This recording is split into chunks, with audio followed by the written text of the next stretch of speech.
Recording in progress.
Hey, Marie's here.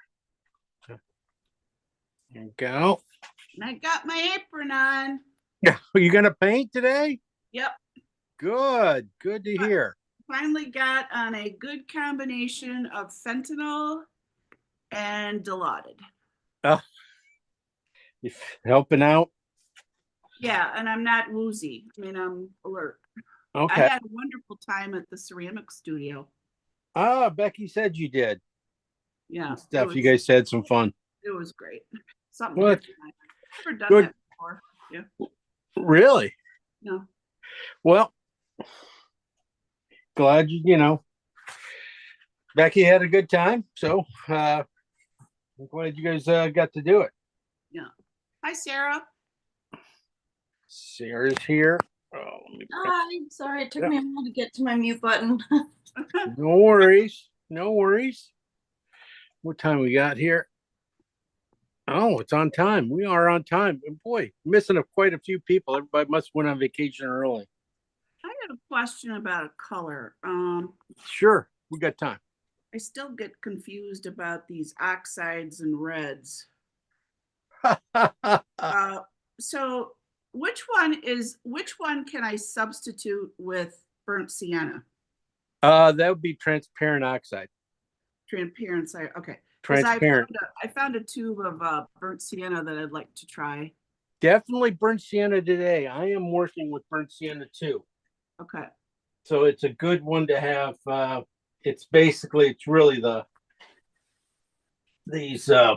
this hot color and stuff. It has a lot of that in it. Yeah. So that should be it'll work out great, in fact. Okay. Yeah, I'm bringing back burnt sienna a little bit into my paintings too. So I used to use it quite a bit in watercolor years ago. Yeah, I mean it's a great color. I mean, but they just the transparent oxide is just a little richer. Yeah. and so I kind of like it, for that. I just remember comparing burnt sienna to what you introduced me to with the transparent oxide, that the burnt sienna seems a little flatter, if that makes sense. Right. Yeah. The other one just has a little more zing to it. And I can, That's what they said Richard Schmid used instead of burnt sienna. He used the transparent oxides. Oh, okay. So they're like, okay, well, if he used them, I guess it's okay. If it's good enough for him. Yeah, I guess we can go ahead and do it. Kim's here. Hi, Kim's Kim. here. Kim made it. Okay. Hello. All right. The gang's all here. So I guess we can get moving here. I'll just talk about last week's painting a few seconds here. Yeah, Kim, you did a great job. I mean, Kim, yours looked fabulous. I think you had a lot more hay down here and had some nice, really nice strokes in it. Good job on that. Really great job. Thank you. Cindy had a pretty nice one, an interesting one. I think Sarah, you did you put yours up? I think you did, right? I did. Yep. Yeah. So I thought, yeah, you did a great job too. So I'm just making sure I got everybody. I mean, not everybody puts them up there, but the ones that were put up on the Facebook site were really, really quite good. So congrats on that. So yeah, just I did a lot of the softening afterwards too, a little bit, and so that's before it was dry, basically. I mean, I was able to go back into it. Sometimes you can control the smear if you just wait a day or so. If you know what you got to soften, like things I didn't get, they could have got a little bit better, like around the side here and a few spots here. But not too bad. We're busy. We're moving on. Busy moving on. We had a cow. Okay. We are moving on to Taos. From cows to cows. See, I'm thinking all the time here. Sorry, my printer ink on the yellow is out. So of course this looks a little Flintstone-y. Looks pink. Yeah, anybody have? That's because all the yellow's gone. I gotta refix that ink up. But I'll pull it up and we'll talk about it. It's more interesting in real color anyway.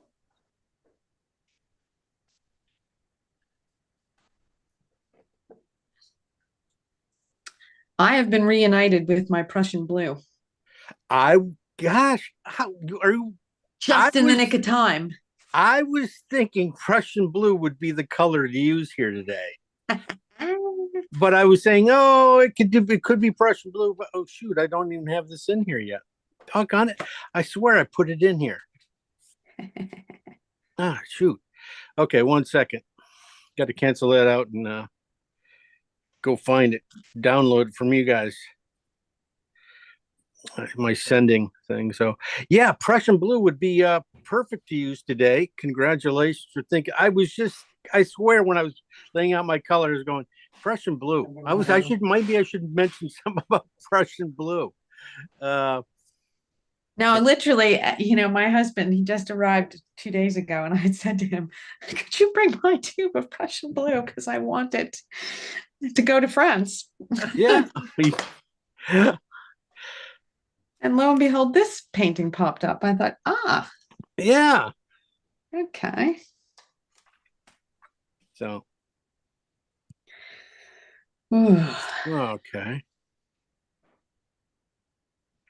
Oh boy. Okay, come on. Everything going a little slow, of course.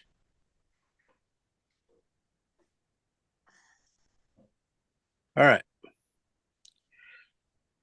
Here we go. Let's try it one more time.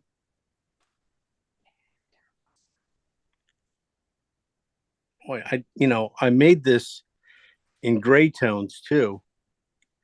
And it worked out really cool because it was like some of these reds really go to the dark side when you get in here, because some of the ones over here, these guys get pretty dark and rich. That's weird because I was thinking burnt sienna today because I have burnt sienna out, and Anne Marie brings up burnt sienna. And I'm going, that sky is a perfect Prussian blue if you put white in it. The Prussian blue. And those mountains back there, because they are warm instead of being, usually you see them a little cooler. And the coolness would be, of course, is blue and oxide red. Yeah. A light, but I would have to change out the blue to a warmer blue. But these colors also can be changed so easy with a phthalo green. You put phthalo green in it and you got the same color basically. So it's your choice. You can go with one color or just use two to make one, but we are using two anyway today, so we will be going there. All right. Color, yeah. I love the burnt sienna. That's why I was thinking up here. Definitely when I saw this color here, mixed with burnt sienna mixed with white, and this one got back here, I said, that's burnt sienna. Yeah, that's definitely burnt sienna. This has a little more natural tones to it, probably some burnt umber maybe mixed in there. Can I go Terra Rosa in some of that? Yeah, you could go Terra Rosa. Definitely some Terra Rosa would have to go in there. Yes. Yeah. Good. Got some of that out. Yeah. And, so. Now, wait a minute. Is Terra Rosa the Rembrandt color? No, Rembrandt doesn't do Terra Rosa, but. Who does Terra Rosa? Pretty much everybody else. Okay. Because I don't have that. So Terra Rosa is like it's a lighter version of Venetian and oxide red light. Is what I use. Okay. I like oxide red light. It's not as strong as Venetian. Venetian just it's just a touch redder, I guess. And this has a little more yellow in it. Okay. So yeah, those colors working great together. I'd be using oxides. You could use transparent oxide on this, and do really great, I think too, because of this light ground here. Definitely that has a lot more yellow in it. So it could be burnt sienna with yellow. I mean, this could be a very simple painting of Prussian blue and burnt sienna and white. You probably could get almost all the colors. You get going to be a little flat, but hey, you're trying something different. And might learn something, but we're not gonna go quite that far. We're gonna be using a few other colors, because look at all this little stuff we got to put in here. Look at that, what is that? We got to put that in, and then you got to do all this type. I'm like, you got to spell out everything. This is the Butterfly Cafe. I like the sandwich board with the chalk.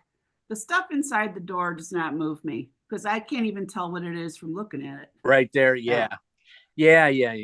That could be if you wanted to just paint it out.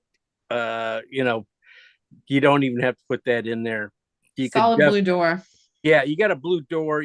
There's slats about every little bit here.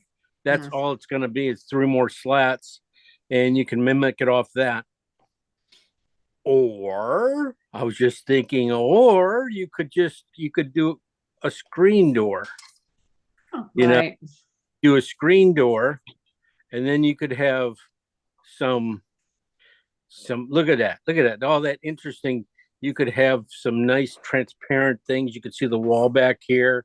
You could see this building a little bit, edge of the building back there, with a tone of gray over it. That's all, red gray. I bet you I know what color that could be too. Well, it could be interesting, because definitely, something different.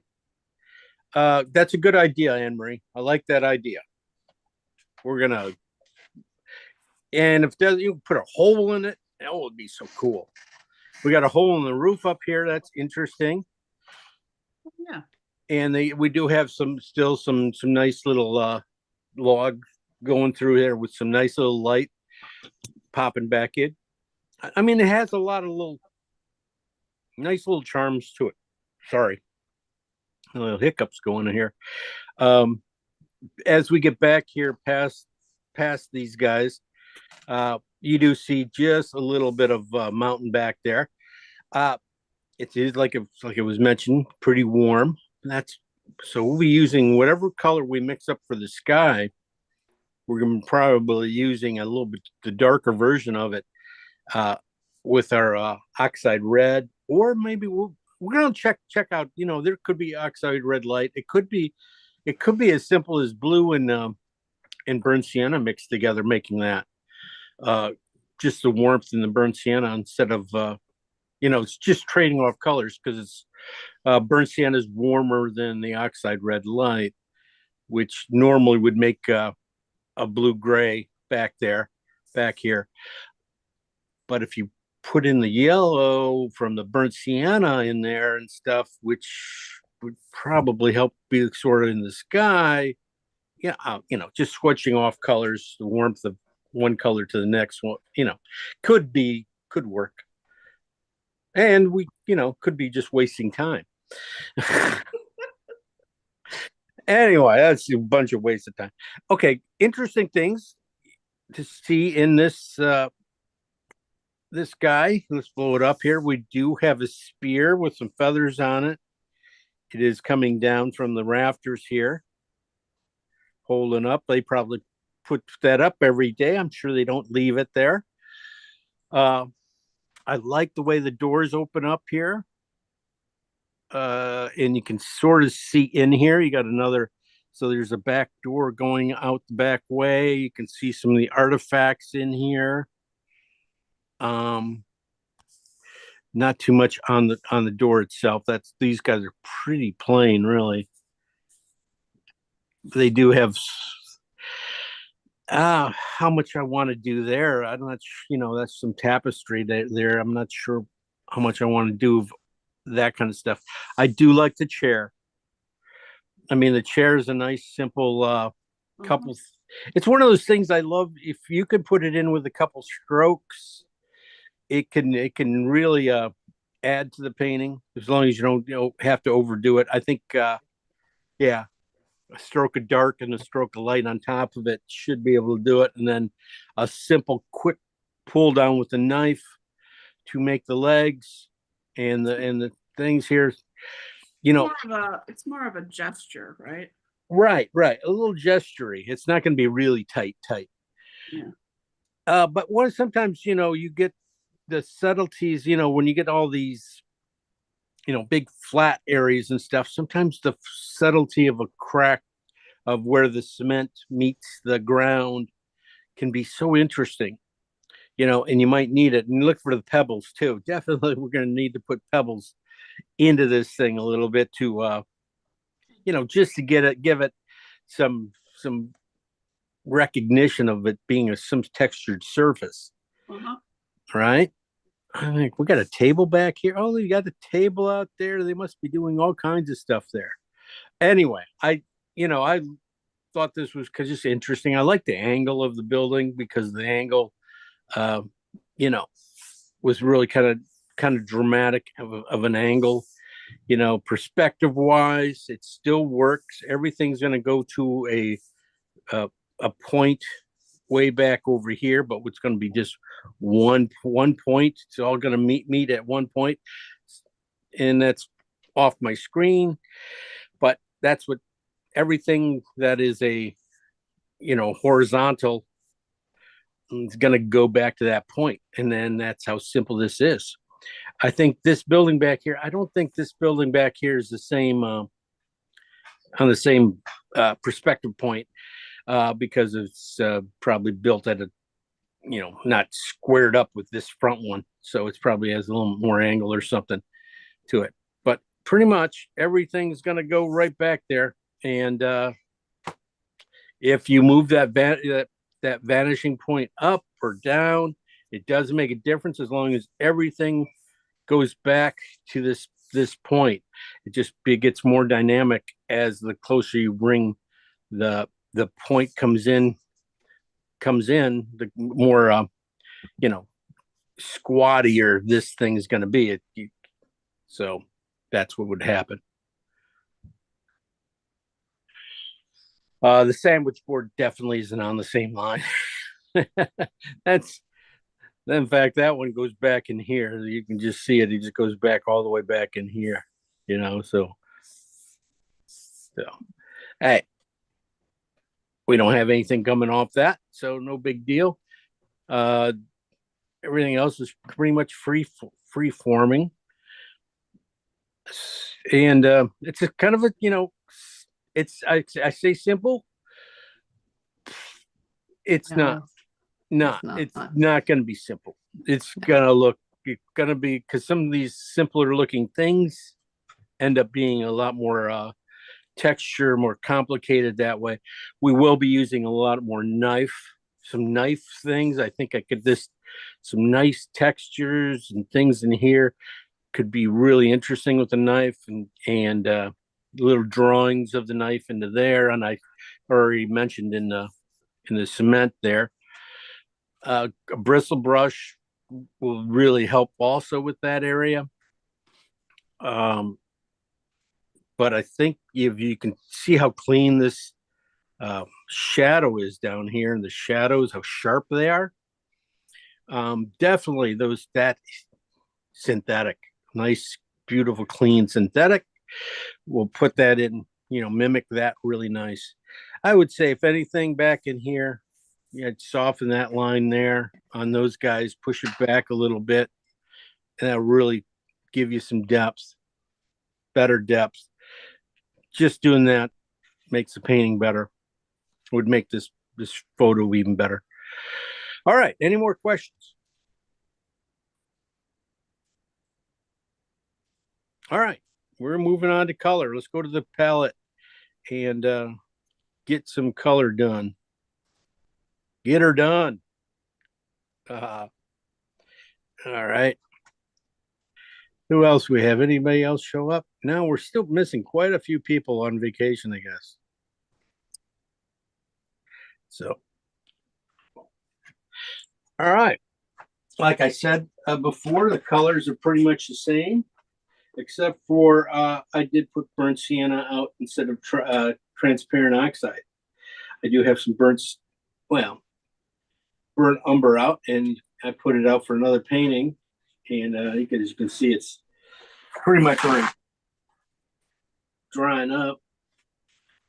But here we'll go through the colors. We do have titanium white. We have cad yellow light, cad red. This cad red mixed with white becomes very cool. And I'm looking at areas on this thing that in some of these cooler where there's a lot of light on this Pueblo type building, that this could that could play into it. It could. So I just leave a lot of options open when I'm mixing colors. Cad red light, cad orange, pale yellow ochre, oxide red light, alizarin crimson, or rose madder deep if you're a Rembrandt customer, cobalt blue hue, phthalo green on the blue shade. This is burnt sienna today, and this is this is just cad red medium up there. Again, left over. I will be asking probably for cad red medium in my next paintings classes and stuff, because I found a need for it here and there. Some of my darks and my reds, this cad red light will turn it a little orange, where that will work. Keep it on the red side a little bit more reddish. But most of you guys have a red that's more like this anyway. Your cad red light's closer to this than this. So my cad red light is basically this color with cad orange mixed into it. That's all they do, I think. Don't tell them I said that. So sorry, Jen, the cad red medium, is that what you said? Yeah, cad red medium. That's this. Is it less orange? Is that what it is? Yeah, it's just a little bit more on the redder side. Yeah. Like a cherry or red kind Yes. of? Yeah. Okay. Yeah. Yes, you're right. Yeah, like I said, my CAD red light is just basically has a little probably CAD orange mixed in Got with it. that and light. That's all I think they do. Um, some big brushes here. Lock it in nice and quick. Some nice synthetics will come in handy for tightening up, cleaning up, basically being able to do anything nice and straight here, nice clean. I could see doing all the windows and stuff in that. Bristles, nice for doing a lot of the texture, adding texture to this thing. So that's what I'm going to be using those for. Razor, just in case I mess up. Seems like I always do, so it's good. And then I'll leave my big brushes down here. And we'll start mixing. Sure, oil's on here. Okay. All right, I will not be using that for color. I will be using that for, I gotta get it. It's down here. Okay. I will be using my monitor for color. I'll just point to where it goes. I'm thinking. Definitely the darkest areas are inside the building and the sandwich board, right? Yeah. Shade. Yeah, anything with shade. But it's really a lot of red in those guys, a lot of burnt umbers probably. So we're start off with burnt sienna. I do have burnt umber here. Let's go phthalo green and burnt sienna first. Let's see what color that comes out.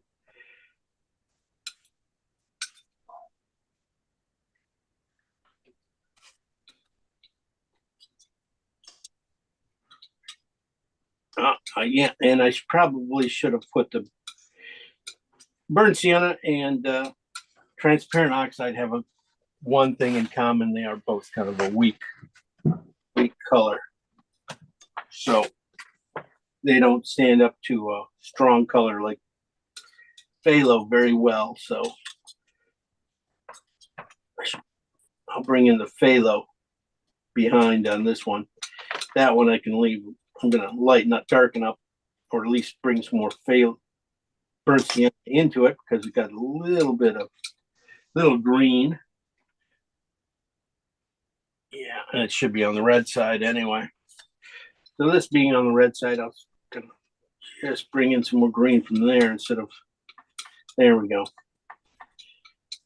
Now, yeah, that'll work. We're gonna keep that. And then a couple other ones, phthalo green and oxide red light, or Terra Rosa, or Venetian. Definitely you want it on the red side, one on the red, closer probably to the red side than the green side. That would probably almost be my green side, it looks like. So I'm going to push the red in this one a little bit more and then check it. That's probably way too much. Sorry, Jim, what was that one? I was. Yeah, what the heck? Pay attention. I know, sorry. This is oxide red light. Oxide red light, okay. And phthalo green. We'll be doing these same colors with blue, probably. This is a lot closer to what I need. This one, this would be. So just moved it over. Basically, we made burnt sienna. That color is basically, oh yeah, funny. I'll be here all day. All right. We're gonna be doing blue now. We're gonna do some blue and alizarin. I'm not gonna be. This is probably not one of the colors gonna be huge in this painting, but I find it inside the Pueblo. hopefully that's what this building would be called. Inside some of these darks and stuff, this being a cool kind of a purple and stuff, sometimes just, glows, really helps make this guy stand out. I mean, brings out the warmth a lot. So gonna leave one on the blue side like this, and then one on the, well, that's pretty much on the blue side too. So we'll put a little more red into it. There you go. So you can see it's purple. Pretty. Definitely could use that on the sandwich board, right? Yeah. All right. So we're gonna put out some more blue and burnt sienna. This I'm thinking is going to be the shadow color. So around here, down here, should get that shadow color. I'm probably going to be like an equal part type thing to get more of a gray than thinking of too much of anything else. See, this is on the warm side. Definitely getting close. That is probably, I would say, on the blue side. Let's say, and then this one, I definitely want to go a little bit more on the burnt sienna side. Yeah, just there we go. You can just see a slight difference. He's basically, yeah, and that is really, really pretty close to what we need for the shadows. Yeah, we'll have some fun. We're gonna have fun. The last couple colors here before we get to breaking these down. Definitely I want to do one more. I want to do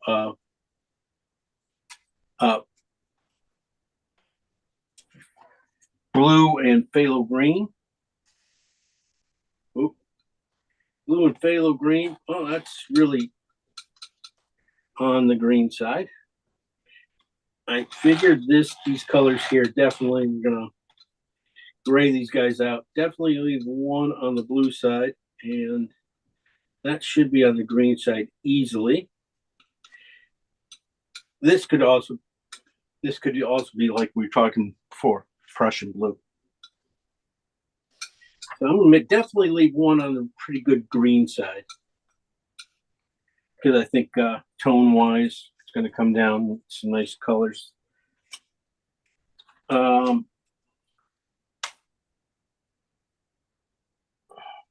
do see one more color in here I'd like to have. And that's about it, really. There's not going to be a ton of colors. It's going to be kind of simple. Yeah, there's some oranges and some other little spot colors. Transparent, or not transparent, oxide red, light, and blue. Wait, Jim, I'm sorry. What were the last two on the top? Right up here, phthalo green and blue. Okay, thank you. And then I'm just going to do. And then what are these last two? These last two are just blue and oxide red. Oxide red light. That warmer red. I could do cad red too. Could have done it. Cad red might have gave me just a little bit more play in this thing. Hey, that's all the colors we're making for the whole time. We don't have people or anything else. You're going to be able to get pretty much everything out of here.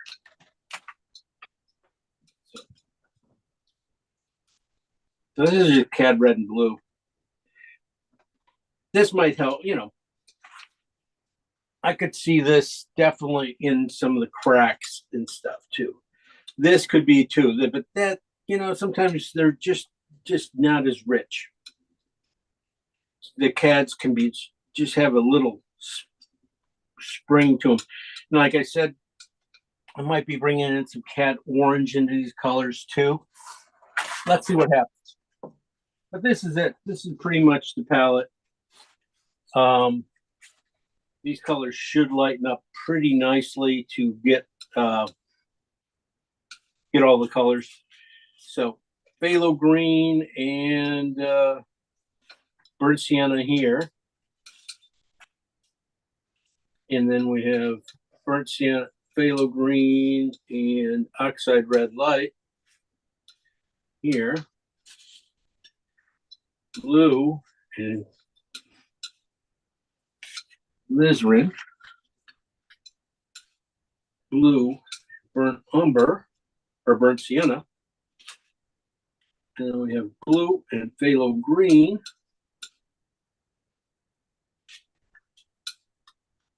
And I did blue and oxide red light, and blue and cad red light. You know, I just thinking a lot of the browns, I'm just going to have some fun with. I'm probably going to, you know, we're going to add white to them, but some of these guys are going to have to add orange too. A value on this thing. Well, yeah, I'm probably still going to be right around a 7 or 8 because of this. The sky and the thing are pretty dark. So just a little bit of white added into these. Okay, this burnt sienna and green, basically burnt sienna and phthalo green, basically is going to make a green. But there's a place for it. We'll find a place for it. A lot of times in the shadows, you get some nice reflective colors. And I'm thinking that's where I probably we could find these guys. Definitely in the shadows going around here. Gonna be interesting. We'll leave that. Definitely, you can really see what it did. Just really went yellow. This is phthalo green, but really heavier on the red side.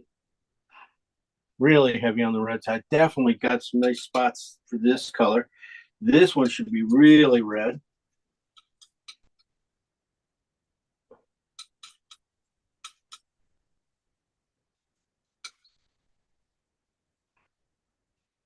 Yeah, this is all over the painting.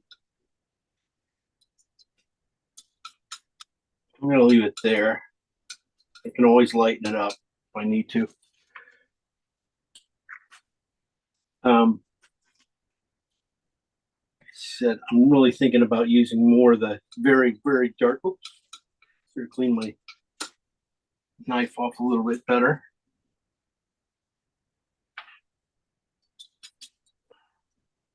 Added way too much white, but this is a nice purple. You can find that. See, oh, it works perfect with this printout. That's doesn't have anything. We'll find some good spots for these colors.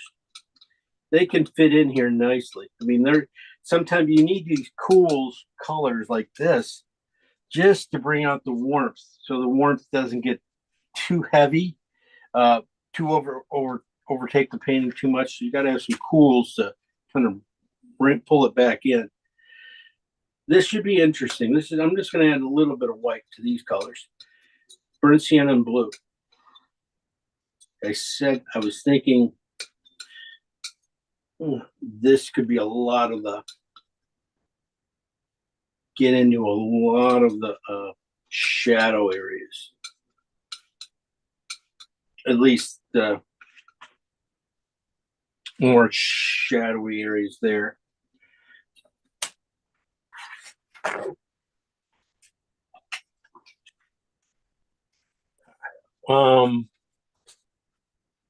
I think those colors should lighten up pretty nicely. Blue and phthalo. Okay, keep it clean. Right next to burnt sienna, so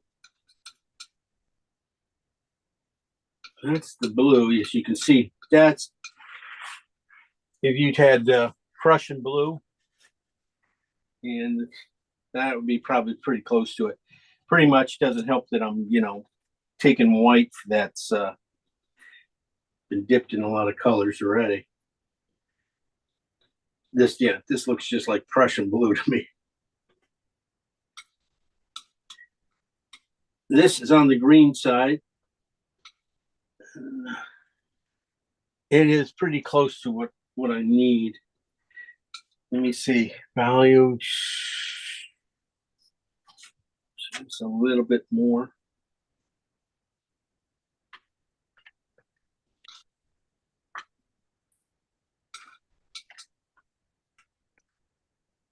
Yeah, that's really close. Probably should have a lot bigger pile of it.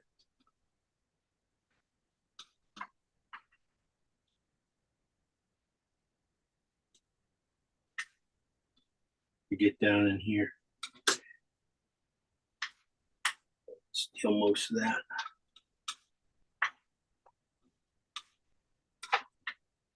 Okay. Yeah, that'll work. That might work for the mountain too.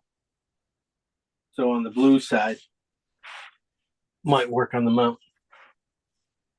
We'll see. We're gonna make the mountain up probably too. That's gonna be pretty fun. Oh, just gonna that much white. I was just seeing some cool areas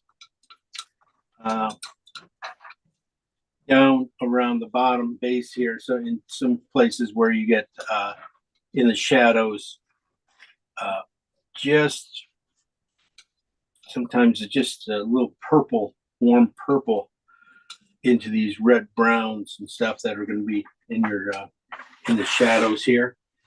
So sometimes in these areas, or bigger areas, sometimes you just this little value change or color temperature change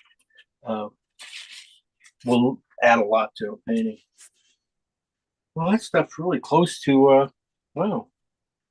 Sorry, just saying, hey, that's pretty close to the door colors. I was going for the sky, and got door colors. Pretty amazing.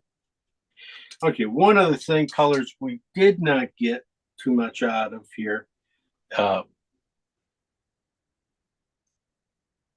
is the color of the building itself. I think I got all the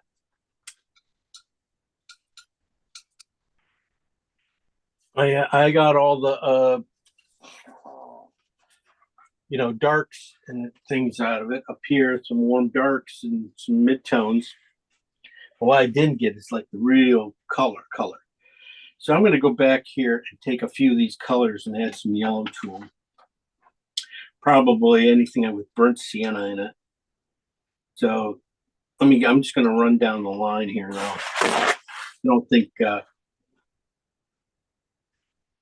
that's not going to change. This one won't change.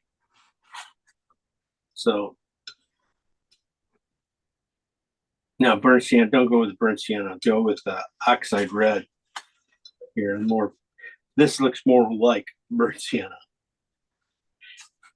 And so anything up here and the dark one, those will work, be interesting. These guys might work too. I'm gonna add cat orange to them or cat yellow. I'm gonna try to start off with cat orange to these guys. Mostly cat orange. So it's a little more cat orange than half and half. It's just, a little more cat orange. Okay, that is warm. Let's go again. Next one. This feels better. Feels more like in the family. Pretty close. Maybe some cad red added to that one. Maybe the cad red with.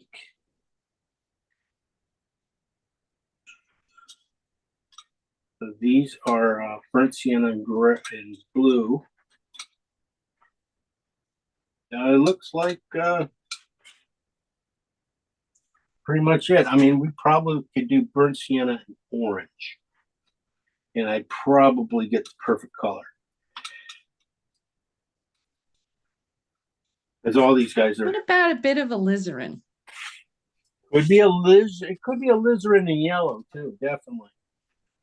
I don't have cad orange, but I have this cad yellow. Okay. I have cad yellow deep, which looks orange on the tube. Yeah. That will do it. That really is nice. That worked out nice. Yep, with a bit of alizarin in some of those sienna colors. Okay. I think so. I was just looking at this just to see if I could get it. Okay. Alizarin. Our last ones will be alizarin and cad yellow. I don't have the yellow deep. Oh, this is going to give me a red side and a yellow side. If I use all, I don't have too many other places to use yellow. Mm. Oh, there we go. Yeah, I nailed it. You're right. That's pretty much it. Look at how rich that is compared to. Okay, let's make a slightly bigger pile, just in case. But we have all these other beautiful oranges we went through. And we'll see where they fit. I'm just going to take these guys now. I'm going to add white. So we'll see what happens here. Take a piece of that. We don't need too much of that. That's going to be pretty heavy there. Easy mix, alizarin and that. Take these other guys. We do have that background building back there. Maybe one of these guys would, fade out to about, and feel in the same family back there. And if nothing else, we put a little blue in it. So just a little bit of white to get the highlights. Values, that value is pretty bright. That value is pretty much 3. So use a lot of paint there. And, you never know when you get highlights. You don't want to be, too boring when you just go from one color to the next without.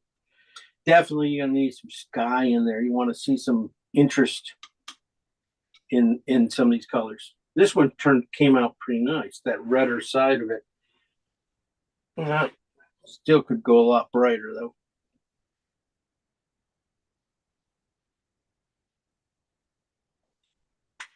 These guys all look the exact same, so they could be all squished together. And they look better for the building in the back. Just a touch of blue in it, I think, though. Let's see. I got to clean my knife here a little bit better.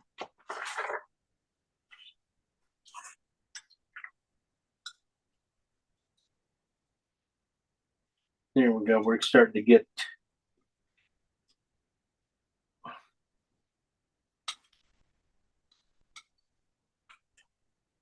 a little warm, but really close. This one's not going to do much. This is going to be really warm, but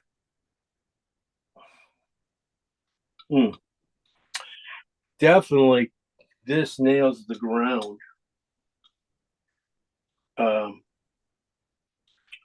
Color right here underneath the sandwich board and feeding back.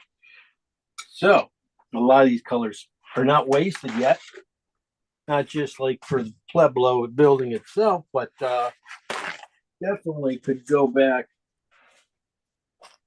and be back there a little bit. So maybe even some of these dirtier colors work out. Okay. Just alizarin in yellow.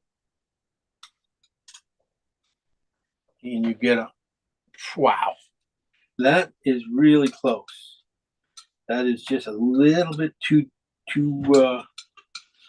dark, so a little bit more white in it.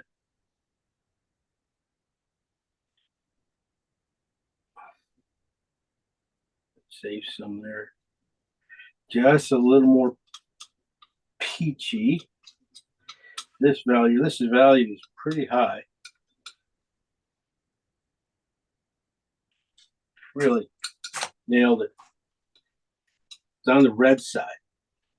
Alizarin and yellow on the red side. But this is on the yellow side. That's in it, could be there. This could be more on top of the building for the top brace or the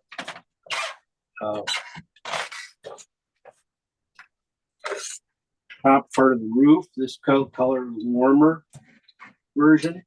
Keep it on the warm side, and then on the lower side, keep it cool. Definitely there, we do have some really bright white. So it's almost really using white as your base tone and bringing in some of these warm colors to get the right value. See how that one barely gets there. I'm thinking it's per number blue. Just the coolness of that slight blue. A little bit more. Maybe green. Let me try this. Maybe it's the warmth of the green. Coolness of the green and the warmth of it over blue. Gray it out. Yeah, close enough. Don't have any more white anyway. White out. Didn't think I'd be going through my white quite like that. At the end. But I guess that's Sun's intense. Okay. Few little, I would just also take and make a few changes, a little things, value changes. Definitely need. I didn't do any blue. Oh, I did add white to those, didn't I?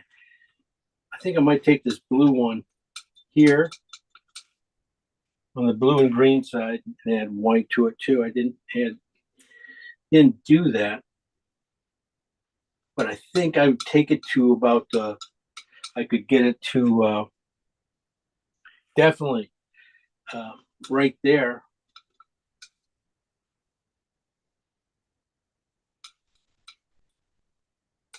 It's like all the trim colors almost of the building. So it's just blue and a little phthalo green. And the lighter you want it, sometimes you can just use, we could just use white to lighten it up. Which, wow, this is how bright that door in the shadows is.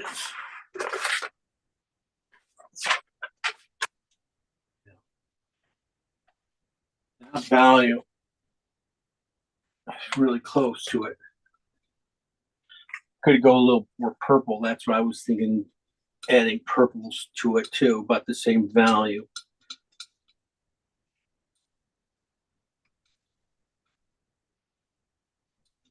Instead of adding white, I'll use that, and I can use that in the shadows of all the doors. So it's the alizarin in blue, just a touch of phthalo green and a lot of white for shadows in these turquoise doors. And if they're, we might have to clean those guys up a little bit more too. I was thinking the same thing, almost the opposite though, in a medium tone of blue and purple again mixed together for the let's see if that would work for this the mountains back there. Using the turquoise and alizarin and I get pretty close. You know, we'll start there. We might have to, warm things up, tool some things off, but not too bad. I think we got pretty much everything I need in this. You might need some CAD reds and stuff added to the couple of these guys. But not too much. We'll talk when we get there. So we start off with burnt sienna and phthalo green and brought it down to about 8. We did phthalo green and oxide red light and brought it down to about an 8. We did blue and alizarin together, blue side, red side, bringing them down with white. And I took this and this one I added some blue from over here. That's blue and phthalo greens, and bring those down with white, and then again to white, and along with white to get the sky, to get the things. A lot of things are going to came out of that. The blue side, if you do the blue side, you get the doors and trim and stuff like that. You do the green side, you get the sky. Over here, we also did blue and burnt sienna, and bringing it down, we got some nice tones. These guys are going to be in the wood. They could be shadows. This could be definitely in the shadows. The deep shadows. We want to keep those really, really dark. So I'll probably be going with the non-white, but then bringing in inside the shape, bringing in a little cool lightness. Then I also needed to have some blue and oxide red, and bringing those down. And then I need just a little bit warmer. I wanted a little more red kicked into it, so I did CAD red light and blue. It came down, so you can just see what the difference of all these purples are, just with the change of red, the warmth red to cool red. We got some over here too. We took any of these redder colors and brought them down over here and added yet CAD orange to them, trying to get them for the building. What we found out was alizarin and CAD yellow, though, make almost a perfect building color. And bring it down with white and more white. We're going to get pretty much everything out of those things. This is probably enough colors. You don't have to keep going back. There's a lot of colors to reuse here. So I probably won't be mixing too many new ones. Even though I said I might bring in some red to intensify a couple of these colors. Because these guys get kind of the same. So, losing one of those would be no big deal. Just looking for trim things inside windows, or maybe catching something that tapestry that's underneath the window if you want to do that. All right. I'm going to get things rolling here. Get everything up and running. And we'll start toning canvas. And we should be set. This should be fun. It should be fun. That's what we're talking about. Painting should be fun. I'm going to bring this in as far as I can.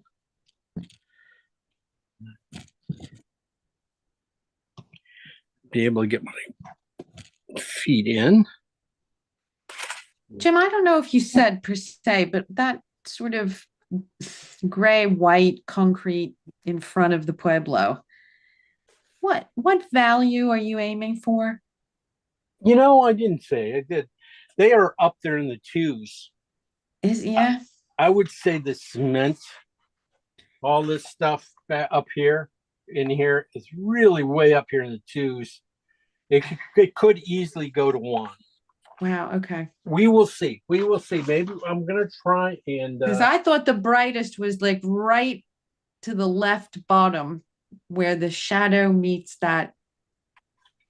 Yeah, the right here underneath the door. No, to your left. Over here. Right in that bit there. It looks the brightest to me. I don't know. Nah, that's a little bit warm. That's value. Brightest spots right here. Okay. It's Okay. really close. It's really close. This is Okay. in fact, this area here is just a little cooler, which makes it feel brighter. So you're That's gonna good. Yeah, I like you're not gonna paint that whole area uh one mix. You're gonna play around with that a bit. right. I'm going to keep it very transparent.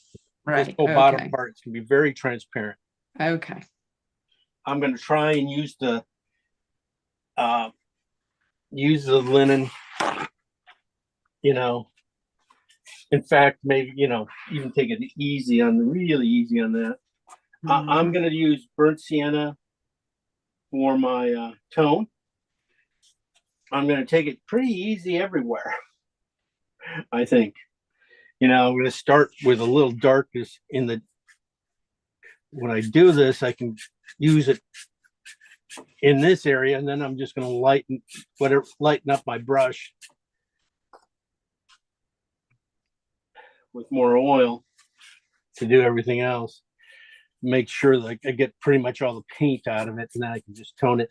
Because I really don't want to, even with the sky, I don't want to make it gray it out too much. So using just a little bit of oil and color up here. If I'm going to use it, and especially at the top, I can use it at the top, just lightly covering it. That'll help.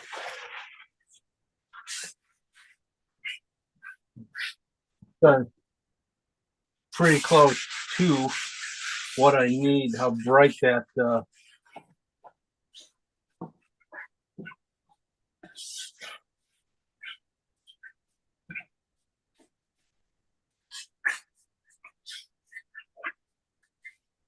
I'm going to try and lighten it.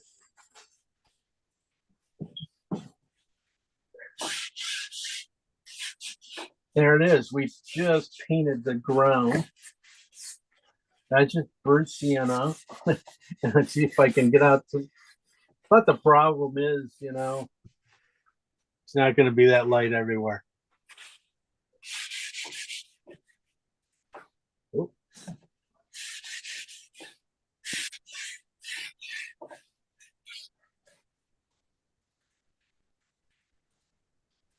I'm going to give it just a little bit more room at the bottom here too.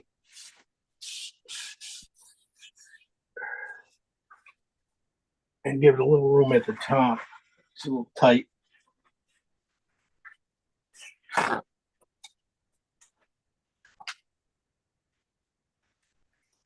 Okay. Toned in, has a little bit of streaks in it. That's really close. If we don't get to that, it's pretty much can be done. It does have paint on it, so it's considered done. So let's get the thing here. I'm going to start here. I'm going to say it's about here, a little bit here. Doors, I think I want to get over just over halfway, not to 2/3, because I want the door right here to be about into about 2/3 of the painting, right about here.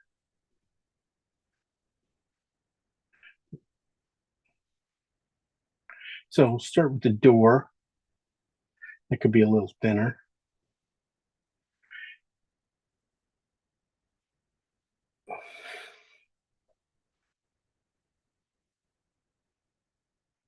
Like I said.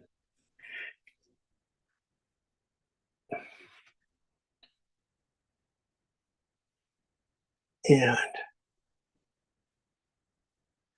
taking away just a little bit of the dramatic, perspective, because this would be a little tighter, would be a little bit more that way, a little more up this way. perspective point would probably be, over here on my thing here. And I'd just be doing lines right from that spot. So I'll be doing that. Thing is, on this great thing, we don't have to be perfect at all. The door is just a touch big. Great to have this brush for this stuff.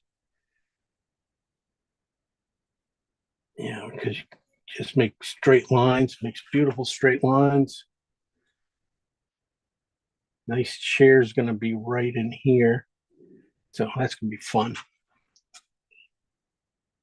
But what I'll end up probably doing is I'm going to be putting in the,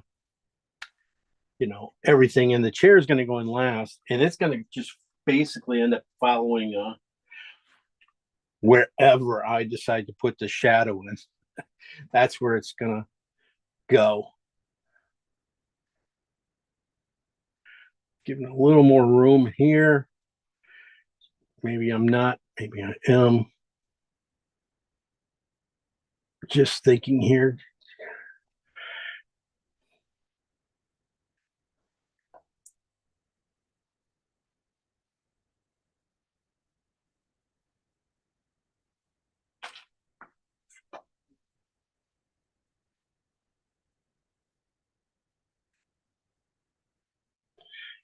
Okay, window 2.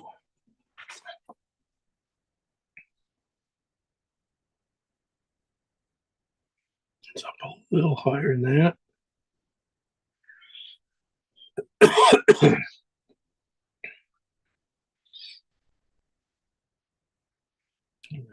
comes over here a little bit. I'm gonna put the window finishing. I'm gonna put the shutter in. I'll go by the shutters.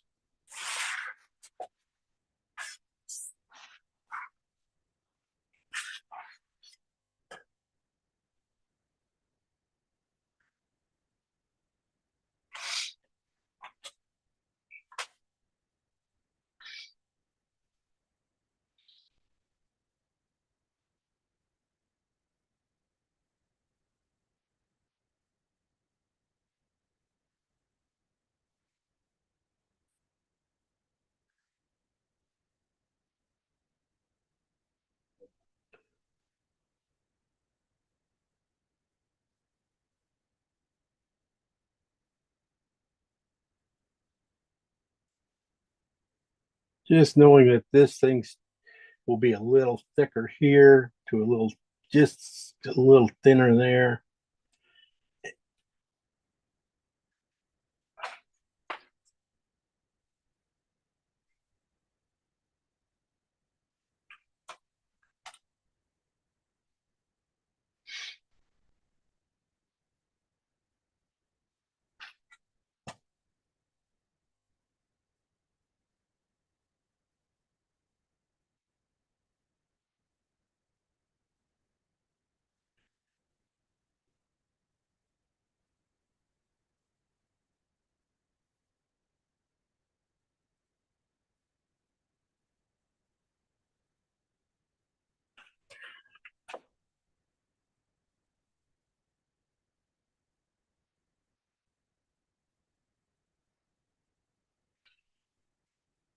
Okay, like I said, back to the window. Sorry. Started getting a little perspective. Things looking like one thing leads to another. How high I have to do this. I had to figure out this where some of these under things were going to be. Looks like I probably thinned them out. I made them a little bit. Probably could have put a few more in. Spacing's wrong. I was doing a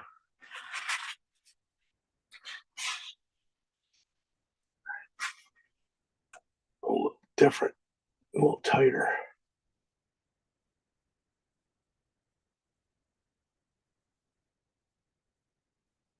That's probably putting them in just the same way as I'll like that when I'm putting in real paint. but I just wanted to get that in so I could get the distance between um, the window and that, and knowing that this is higher, the door higher, the window cuts has to drop down a little bit. I know the spacing I have to fit in. I'm going to keep it a little tighter. That little angle, okay, tighter an angle, and then get the width thinner on this one. This one's not open as high.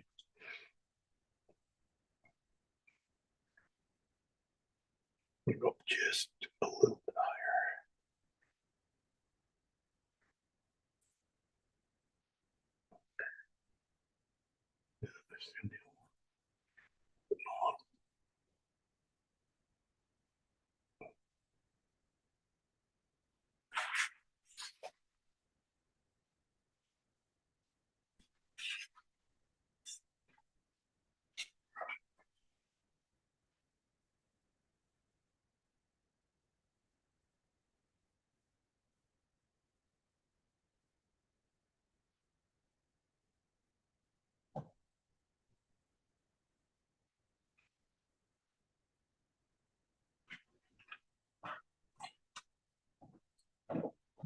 Like that much. Okay. Split these guys just almost in the middle. You know, this window that from there to here, and we're splitting it in the middle, but also thinking of perspective is going to be a little shorter on this side because of the window itself is covering it up a little bit. So we only have two of these. I was thinking that was going to be tight.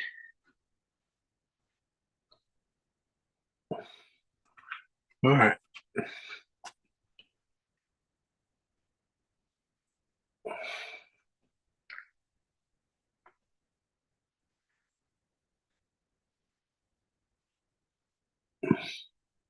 Guys, see, I had to leave a lot of room because that spear gets in here, right in here, you know, comes in right there. I'm not worried about the spear. The spear has doesn't have a whole lot to do with it.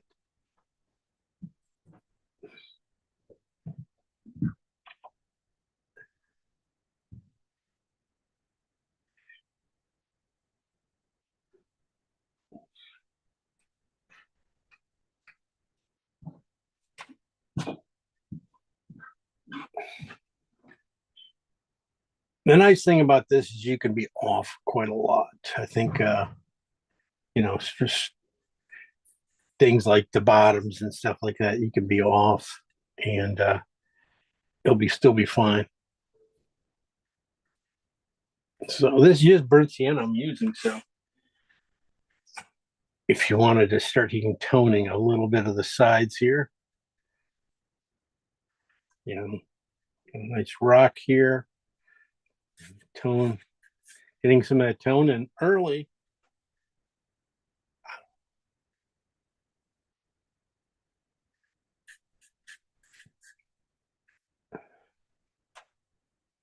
Then you got the building back here that shoots off from back in here.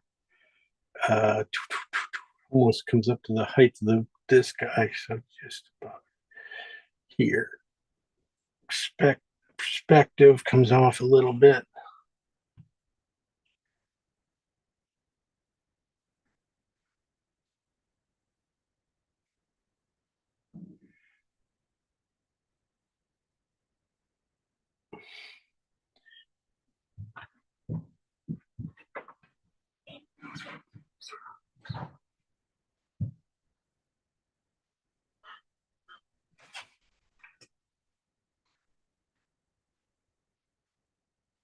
And the mountain here.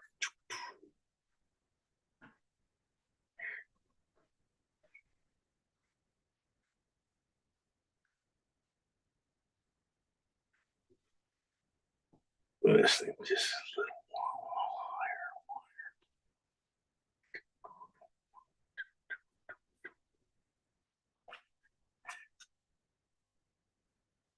Okay. Sandwich board, I'll put in just like I did with these things and stuff. And the chair itself too, you know, how far that comes out.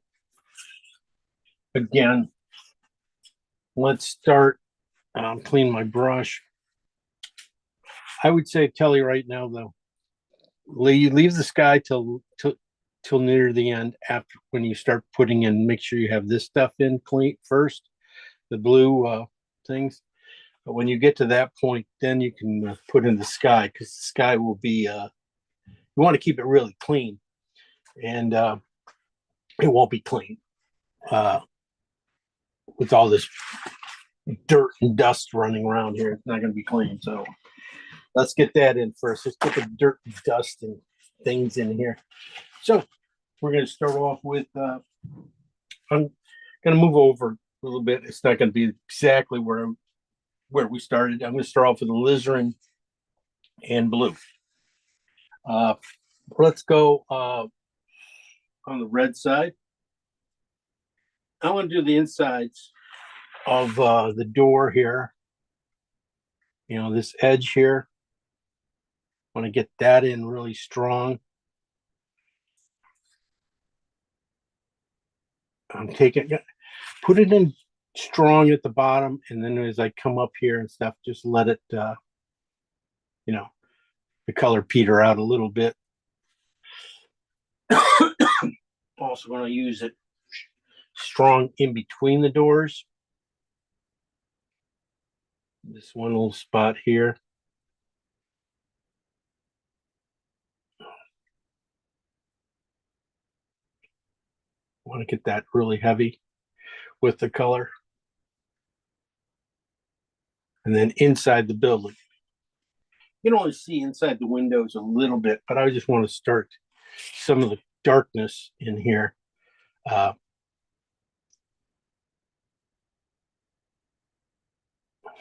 Show it through.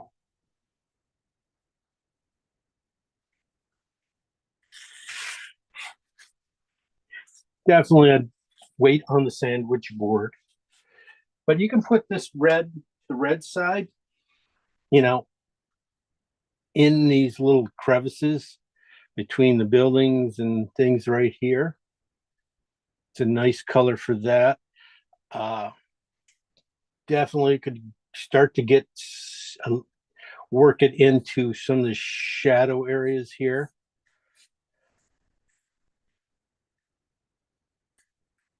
See, as a see,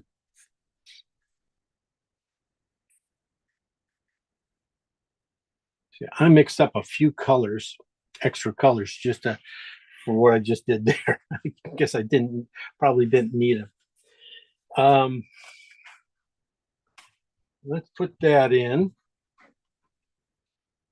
I'm just going to basically clean my brush by putting in some of this mountain back in here.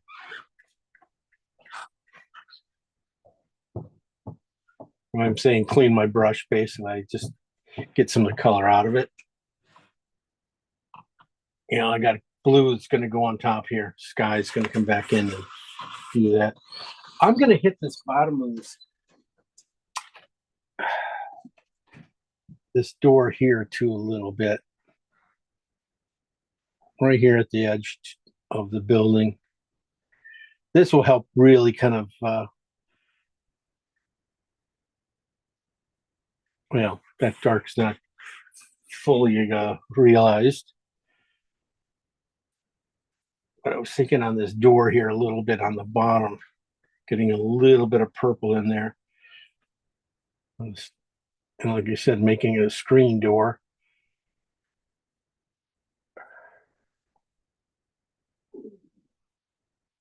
Would be more interesting. I'm going to put a little bit of purple on the screen.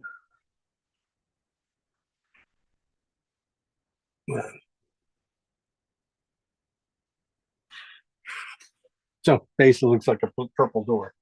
I really wanted to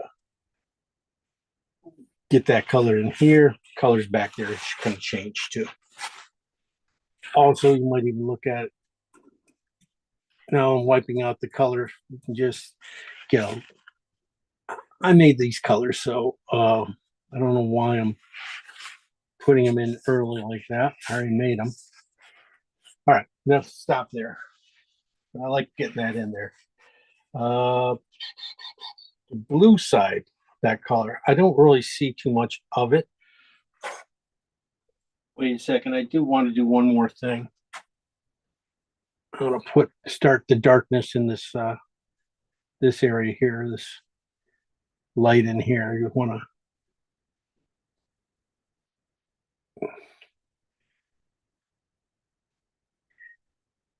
get that toned value, go for value, even a little darker in here, I guess, maybe.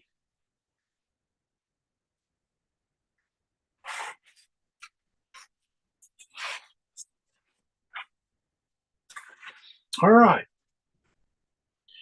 Gonna work on the Pueblo mostly right now and get Sorry, that. I lost you for a little bit. My laptop died, but I'm back. No. Okay. Where first color, that's just uh did you get to see the drawing? I saw the drawing, but I missed what this color is that you're Yeah, doing. this is just alizarin and blue. Okay, Uh and that in here, the tone in here was just a wash of burnt sienna from the drawing. right. So now I just worked in the cool alizarin blue and blue mix. Uh, Definitely on the insides of the building and inside door mostly, but it's more about this edge right here, the strong edge, keeping the dark in there and the dark in between the doors, getting that in there heavy. Also worked it into, it's definitely in the shadow side here, coming out.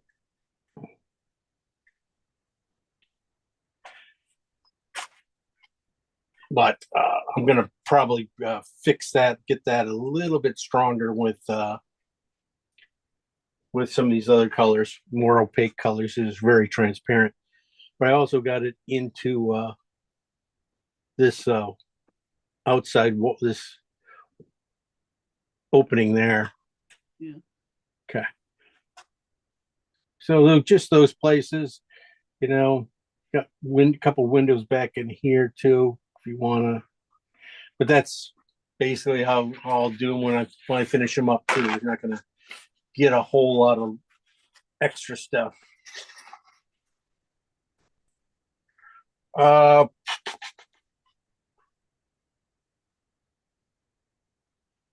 yes, trying to get some colors. I'm gonna go for the shadow colors because I already have them in there. So so there's gonna be a little bumping around here. Burnt sienna in blue.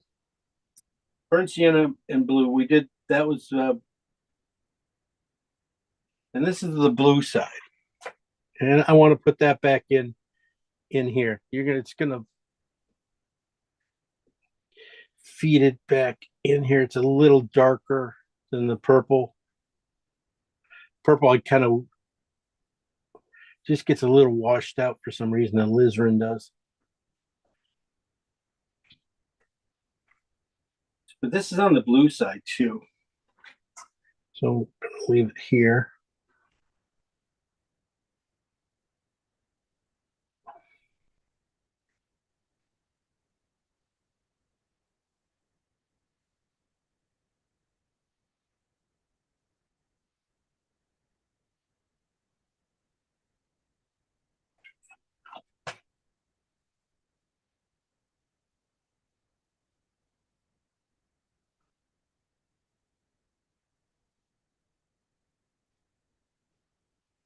Just thinking about the chair and the light that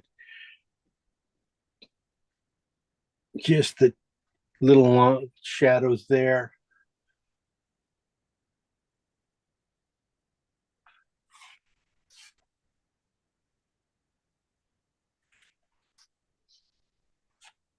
I'm going to use this behind the door too. Maybe on the burnt sienna side. Just a little more red in it. Go on the red side.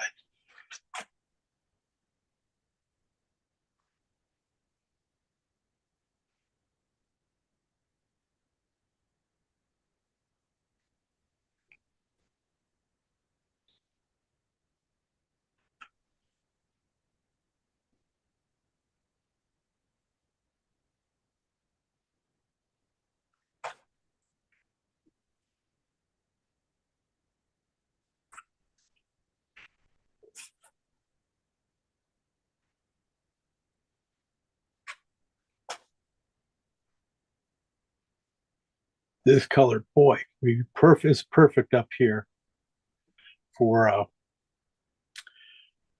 these logs coming out the top here. It'll be a lot better for a few things when we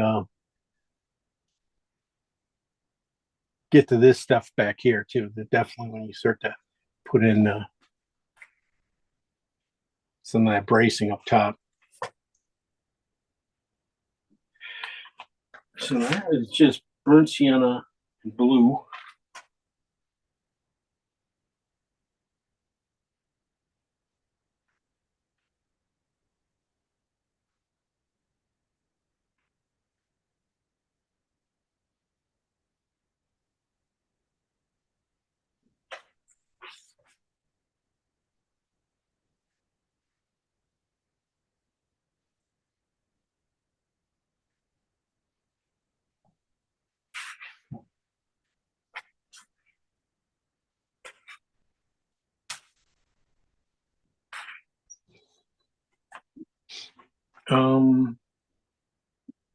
Just looking at the next colors.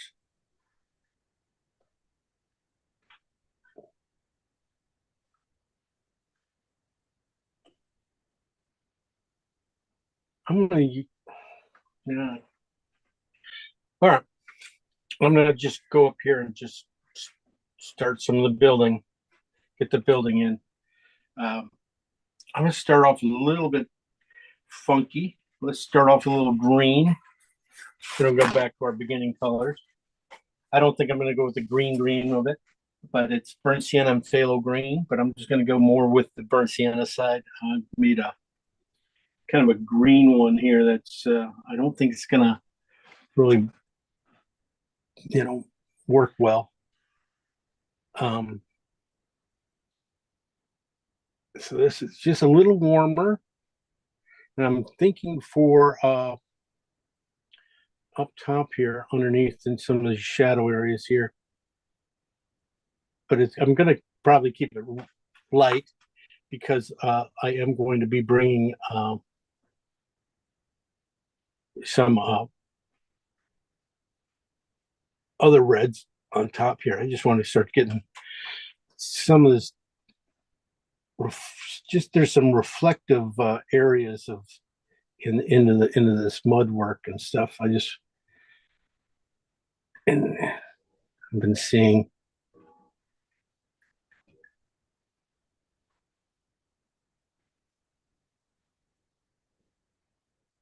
And I think the green will help make a few different colors when we put in all the reds and stuff.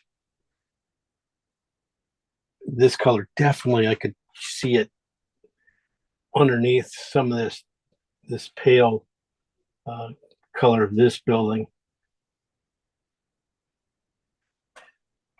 Now I'll push that building back too a little bit.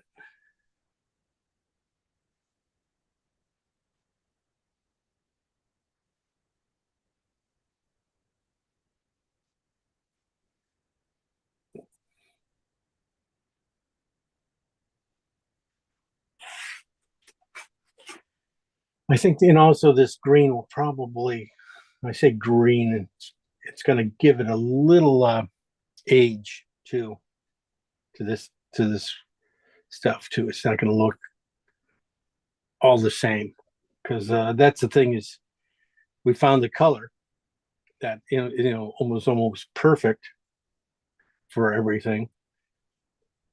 But if you put it in there everywhere, it's not gonna sit there. It's gonna look like not have a whole lot of life. So that's what I'm doing here is just adding some darkness. And what I'm finding right here, there's going to be on this area here, back in there, it's going to be it's a slightly different red than everything else here. But in that red, the shadows and some of the things of that red, you're going to find this interesting green. So that's a burnt sienna and phthalo green mix. And this guy too, a little bit. That little rock right there.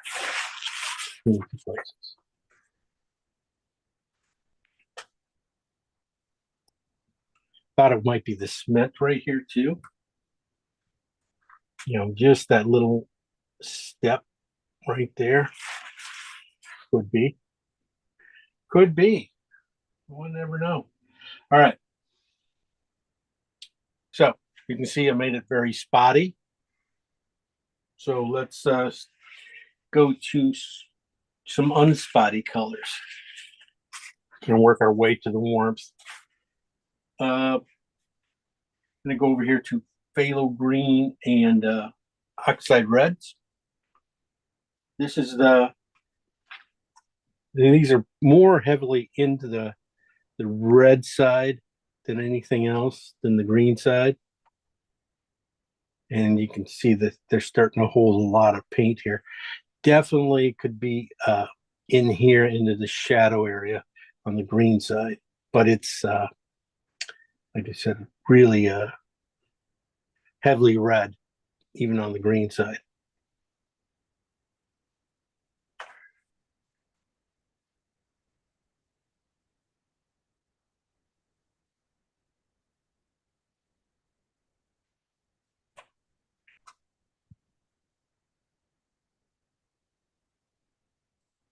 I get rid of most of this. I don't know why I didn't take that over farther. This window here is a little warm. That's a little purple, so I'm going to do that.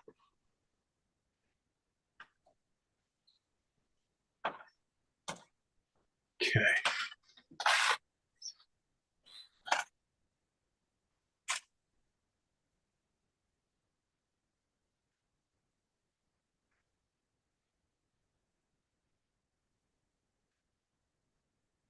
Just seeing the inside door here. Just had a little bit of more warmth into the purple coming out. A lot of times you don't have to do that. Sometimes I'm just feeling colors right now, seeing what happens here, seeing what's on my brush. Sometimes it just keeps changing. All right. That is the green side. I don't see a whole lot more. I mean, that at this point, a lot of this, some of these darks like this are going to come in at the end and come back in and touch areas up here and stuff. But they're going to touch, going to have the light paint in there first before I do that. But we're getting there really quick. I just want to get that in. And I'm going to go to the red side. Now this is really, really, really, like we said, red. I mean, oxide red. I'm just touching the insides here, trying to leave as much color before.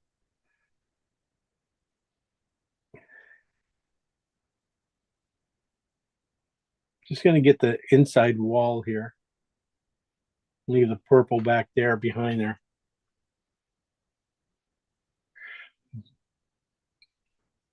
And I'm just going to touch the inside part of this shape in between the two doors. Just touch the inside part. This is like a crevice thing. This color is like great for crevices or, just little in between things. So whenever you have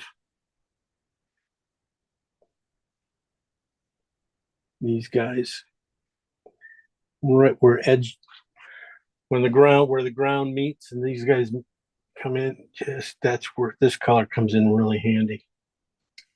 Just going to give it a little bit of softening, just to at the bottoms of these.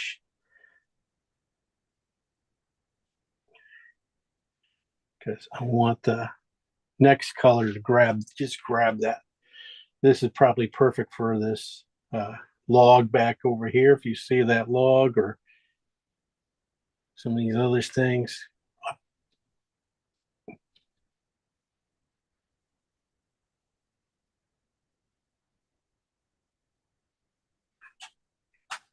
Also, I'm going to put it in right here in the corner of this window. Just that wall inside there.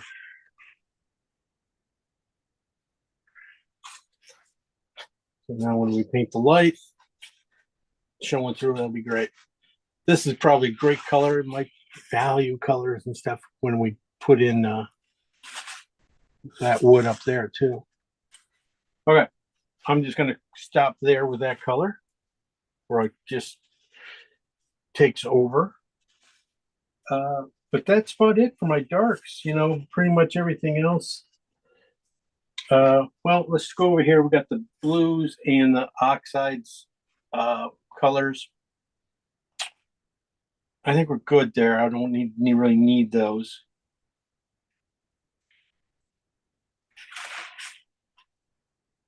For now, I'm going to leave them right there. But I think the red, let me see what this red, cad red and blue. That might be, I'm going to start with that coming down from shadows here. Past the green. Just drag it straight down.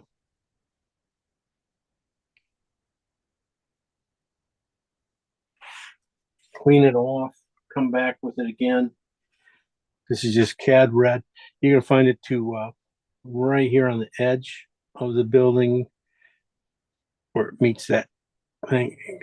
Might even go a little more cad red into this right here too.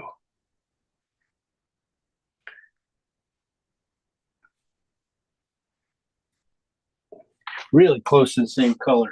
It's really close. So I add just a touch more cad red to my blue, or cad red and blue. It's almost getting close to pure cad red.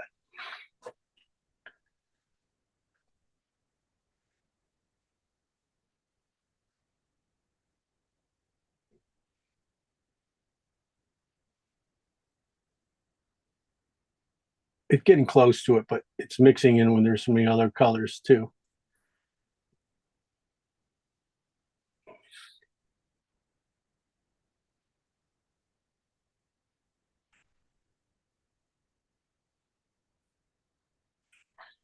You're gonna find that. That's just gonna be like the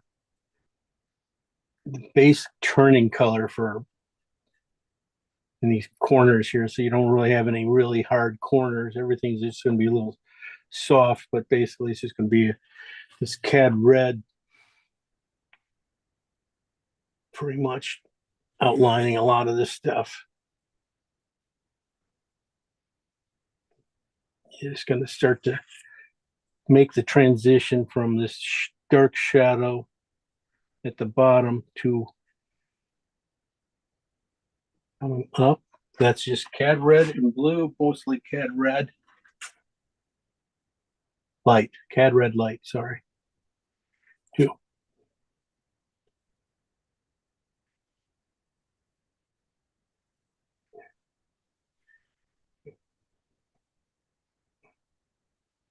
Okay, I'm gonna come back and just hit this a little bit stronger in the middle.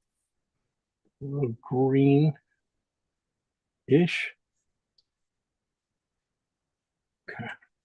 And then I'm going to come back to the top now and start from the bottom of the shape and just push it up a little bit, get this color into this top area here. I want it more heavily at the bottom of the shape of this. I don't know. It's not an awning, but it's just the top of the building there.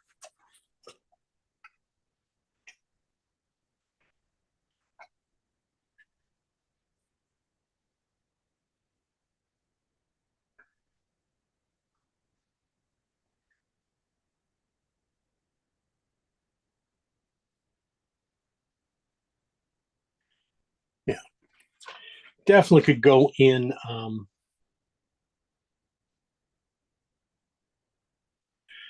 Uh, definitely could go in. So these logs and stuff up here, but I don't want to paint around the logs, so I'm not gonna do it. This color also is gonna be like when you come back in here at the end, start to put in some of these final little colors here of things. Uh, it's gonna be like all this stuff back in here. It's gonna be like the trim work around the windows. You can find being really cad reddish. I'm gonna also I should get going on that too. Here, do some of the window work. Nah, I'll do it later. Do it later. It's not the right color. Let's move on. That's pretty much my darks. Now it's everything that has white in it. More oil out. I'm going to add.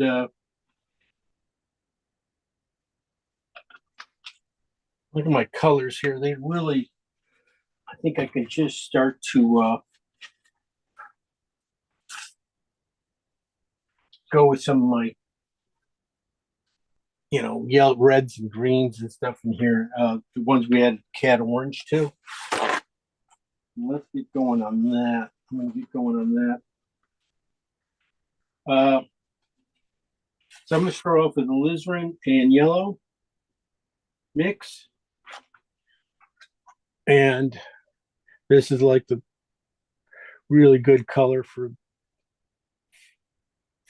these outside walls here. Just to finally get that. I got the darkness. I just needed spots of color to make that red really pop, shoot through. Besides that cad and blue here. So this is just a slightly different variation on it. I want to get this in, and I want to start working on some of the windows and the doors and stuff. They won't be hard, but I just, it's where all the detail is. It's kind of where this one's going to be kind of fun. So I think I'm going to paint this guy too a little red.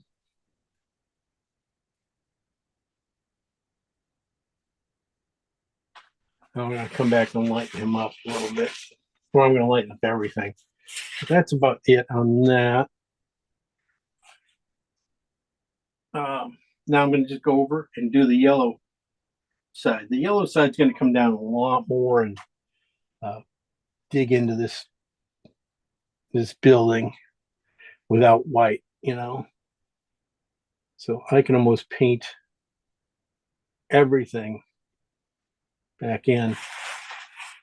Paint this whole building with yellow and alizarin here.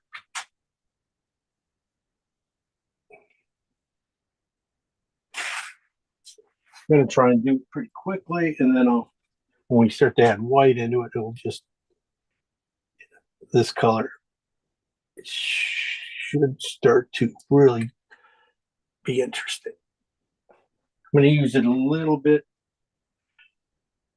Start to use it here again. Again, I'm going to use it from the bottom up.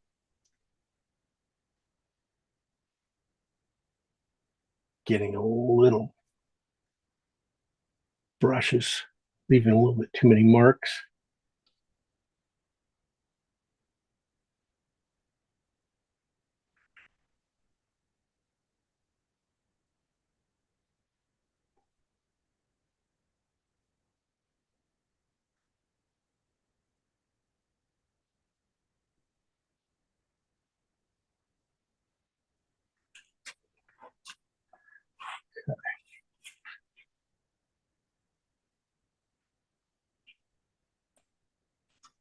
look some other places. You might find it right here on the edge of in the shadows here, just a few spots.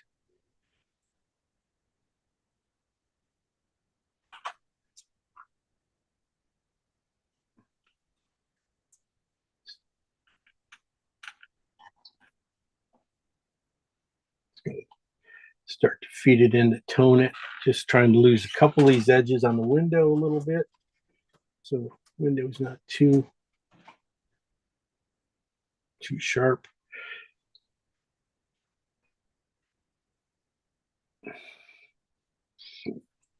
Whoops. Well, it is there, so lucky spot.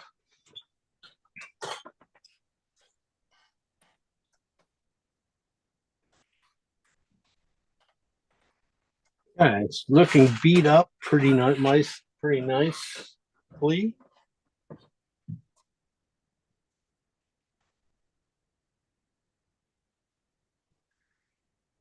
Probably a little bit more than it needs to, but like I said, we're not using white yet. We haven't used any white. That's about it, though. Let's. I'm going to switch to a just slightly smaller brush, a little more take to it, but a little synthetic. I just want to be able to lay these colors in a little bit stronger now. When I start to use white, now I'll be going through my second tier colors, and I'm going to be working second tier colors, but I'm going to be working mostly towards this alizarin and yellow mixes. So let's use that. This is on the alizarin side with white. This is value is probably about a 5.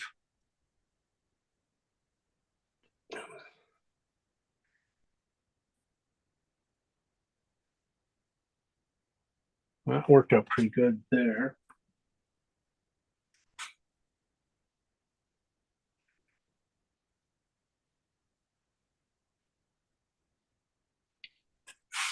Okay. All I did was switch colors. This is the red side with white, red alizarin and white and yellow. I put a stroke in first. And then right next to it, I noticed when I put it in, right on the other side of this shape, there's like another square, and that's warmer. And all I had to do is go to the yellow side. These colors are, like I said, value is really close to 5. So again, I'm going back with this first color. Put in there. Gonna paint this up here a little bit. And then I'm going to be doing more downstrokes because I've taken all the color up, trying to keep the strength of the color at the bottom of what the shape is.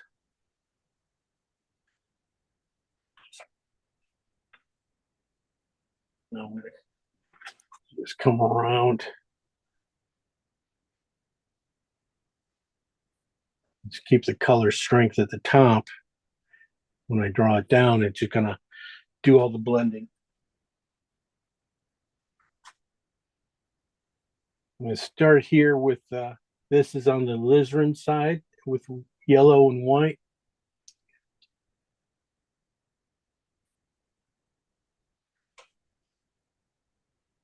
I'm just going to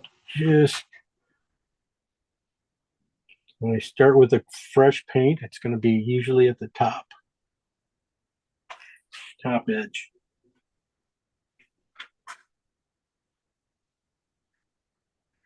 The farther I get here too, over here, I'm going to switch to a little bit more of the warmer side of that color, more yellow side here and there.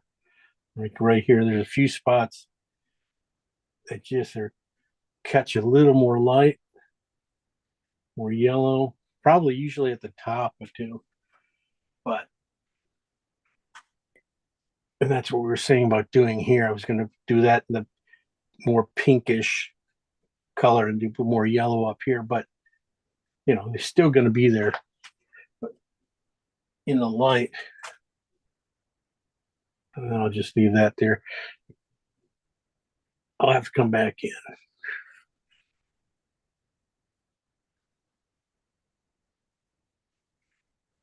Okay.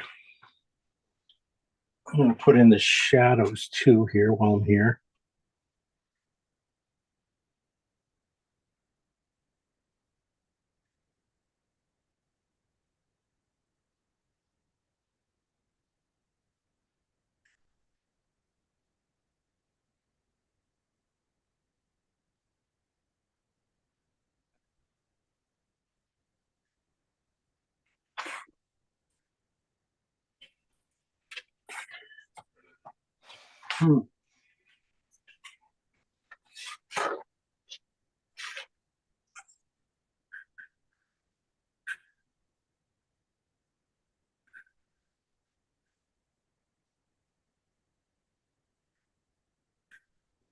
Yes. Put in this building too, since I have it. The same value I can put back in here on this building, pretty much. Could go on the warmer side. And the top of the building, just a little cooler on the bottom section.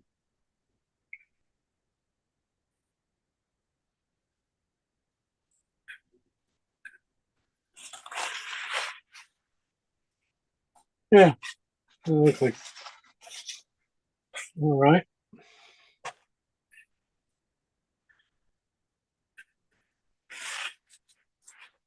Now, I kind of just leaped ahead, didn't I? I leaped way ahead.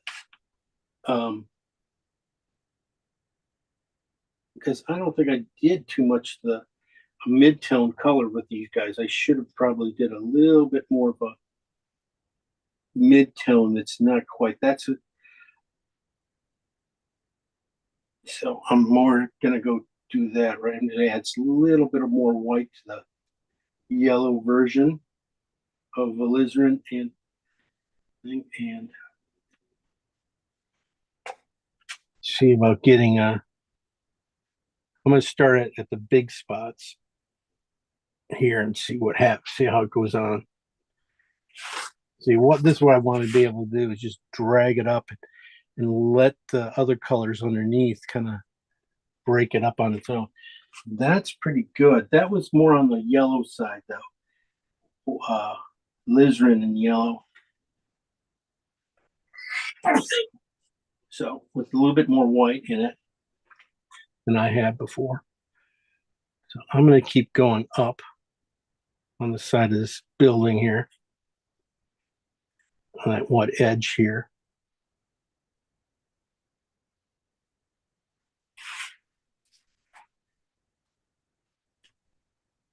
Take the strength of the color. The middle section here, and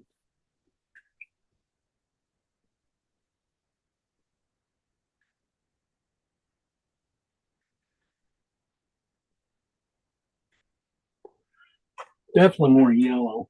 I think I'm going to use a little more yellow in my color. It's too close. It's yellow. Let me see. Yeah. It's mixing with all that all those reds we put in there and losing a little bit of the yellow content. Got a lot of the red, so I'm fine there.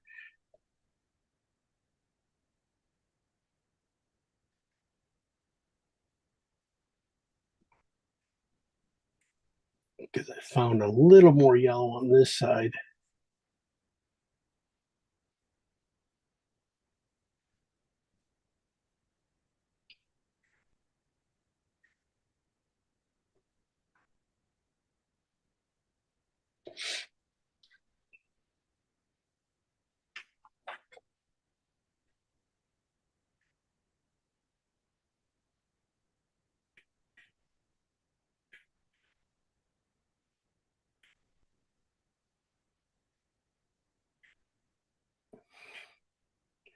Work it up just straight up a little bit. This is probably where I probably should have used my bigger brush.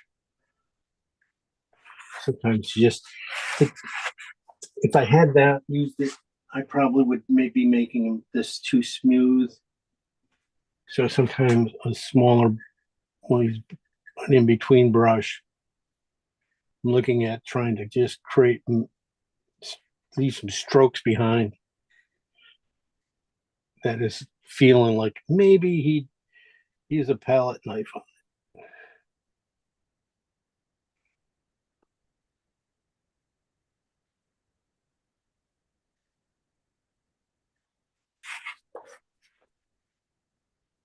Come back to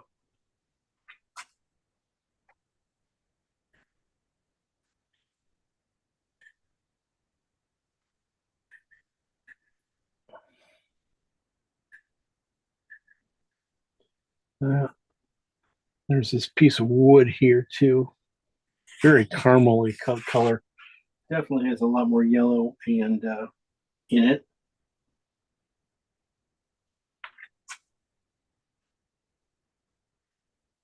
Right in the middle here.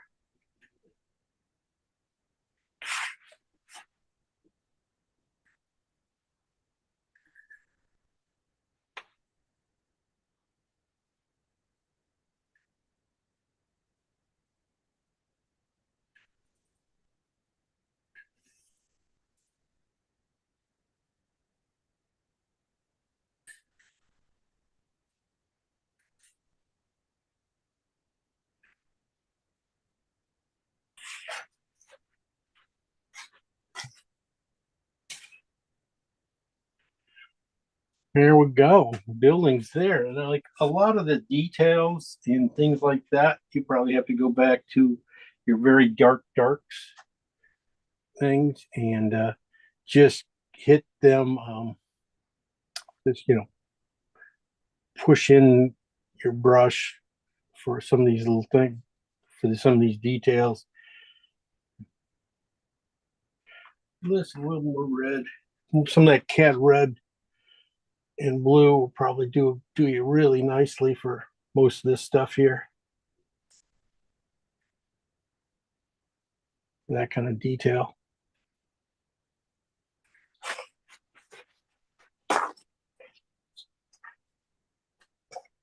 Kind of got this thing a little bit too big.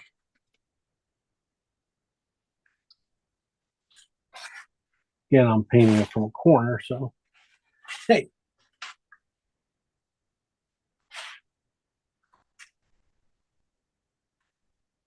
Make it a little smaller in between here. Just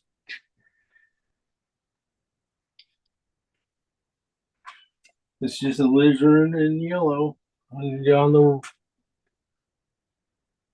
alizarin side, just coming through here a little bit.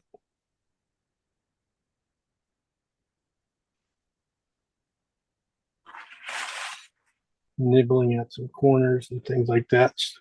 Shape's not too perfect. Okay. Pretty good. That's pretty good. Let's put in some windows. That will help.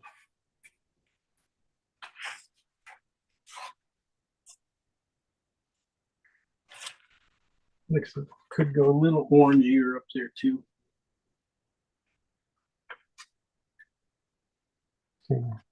Probably cad red instead of orange. Cad red into it.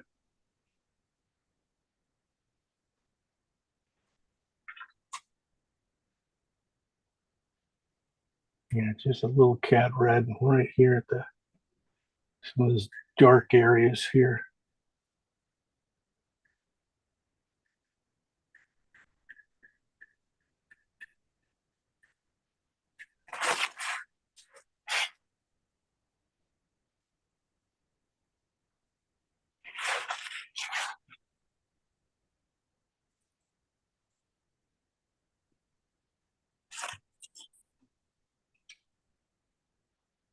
It just feels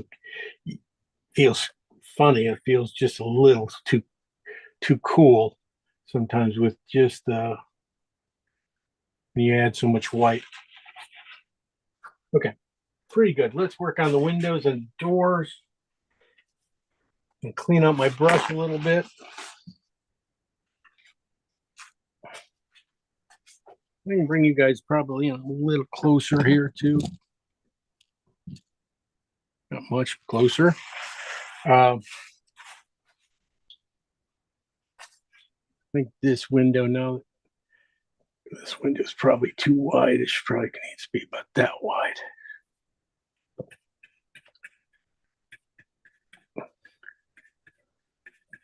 Bring the paint in a little bit, change the drawing, change that a little bit, soften the outsides.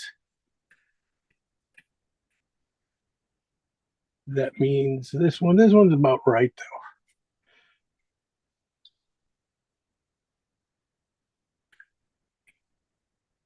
So I used some CAD red into it just to into the building here to if that helped.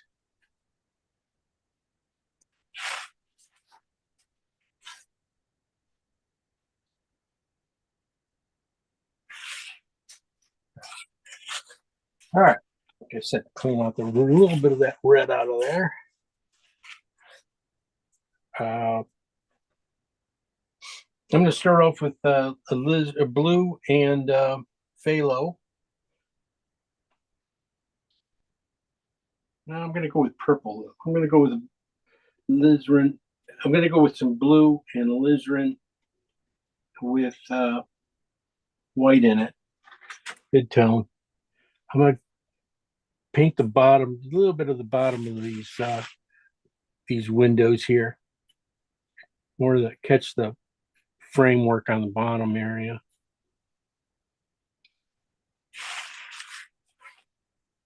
I want to get that in as an underneath color, basically, for so when I do put the next color on top, is grab into it. I already have it. I already did it here. So this door over here, I already did that purple in. I didn't put it in very heavily at the bottom of that thing. That'll give it just a little more space.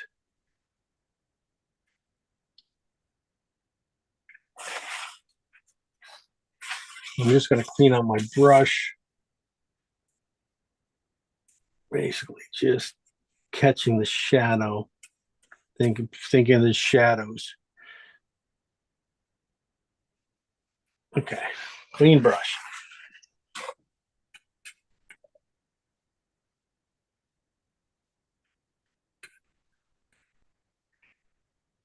Oh, geez, did not paint that screen right.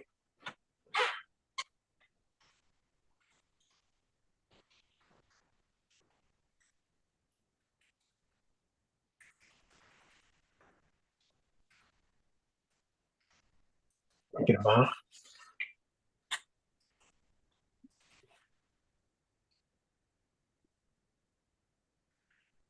I think you can even in the picture. I think you can even see through it. So there's a few things in here, lights and stuff that are coming through. Probably shadows happening on this guy. A little brighter. Okay, I'll get that later. Let's get to the blues. Blue greens. Blue and green. This is at almost full strength. I just want to start touching up these corners here where it's going to go. Start it, feed it in a little bit, and then let it go soft. This color, I might be able to just a slight amount of white in it. I'm going to take it, put it in the door. I'm going to start the light section and go to the dark.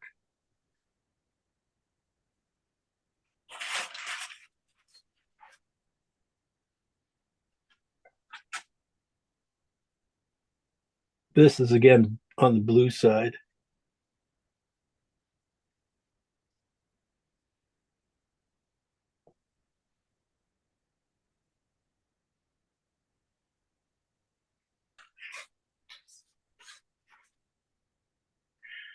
And you guys are gonna have to put in all the details on that door too.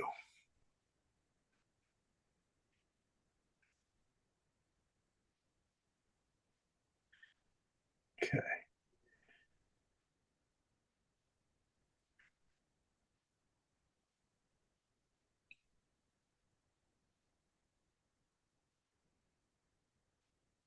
Let's open it just a little.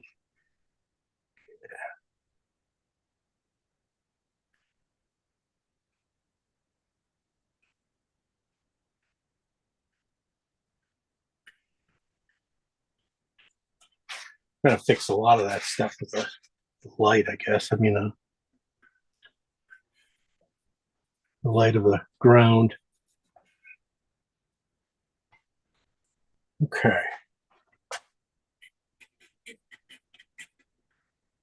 I think this window, I think I made the windows probably just a little short, or the window short, but that's okay.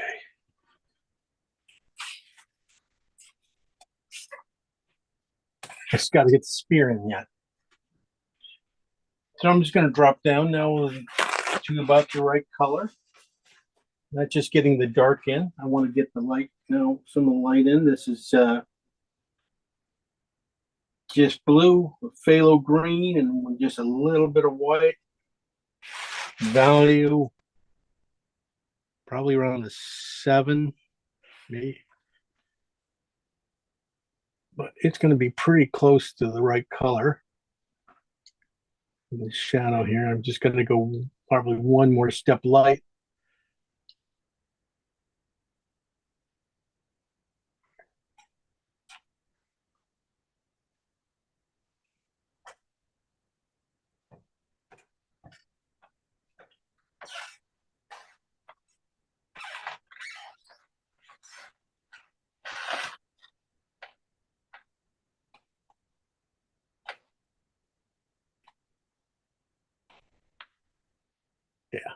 Yeah, just a little.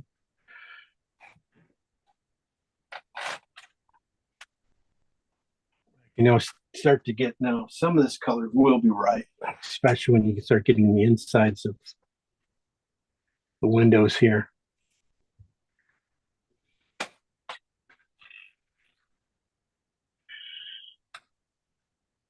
I put that purple in just for this to meet in there and give you some age and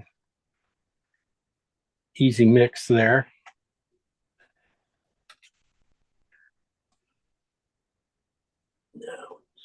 Now this should be really close to what I'm going to need here. I'm not going to have to take it all the way across the door. I'm going to start and really pull it in about halfway of the shape and then let out. That's too much.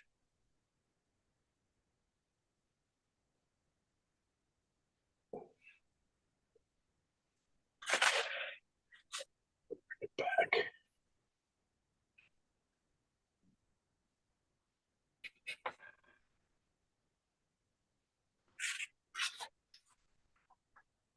Feels a little more green there anyway. Put the highlight on that door.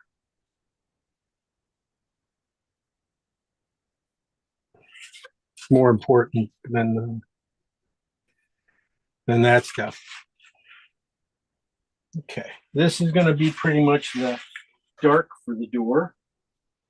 This value for the screen door. Burnt sienna in it. So we'll start it here at the bottom of the door here. Just lighten it as I go up.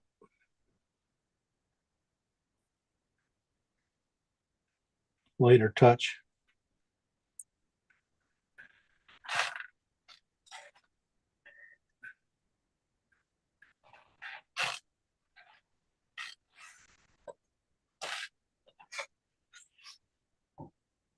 I'm gonna kick it up just a little higher. I'm just running into this.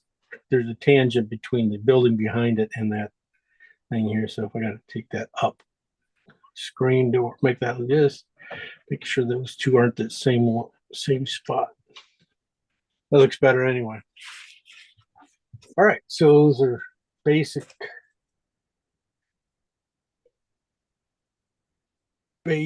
in here. Now we got some blues on my thing, so we should be able to move on pretty easily to the other colors that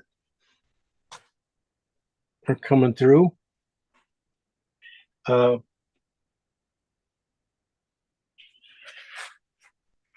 I'm just going to clean my brush a little bit out, a little bit more. And I'm going to go to the greener side of this color.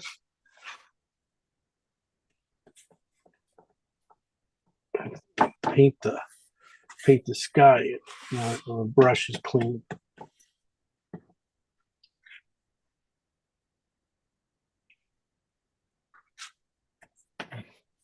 It's a little more tone.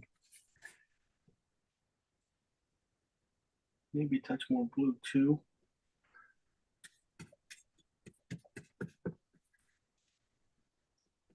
Like I said, Prussian blue would have been perfect color for this. But since I didn't ask for Prussian blue, for you guys to have Prussian blue, can't really ask, say, put it in here. I pull enough things here, so then I'm going to switch down to a lighter version of it with a lot more white.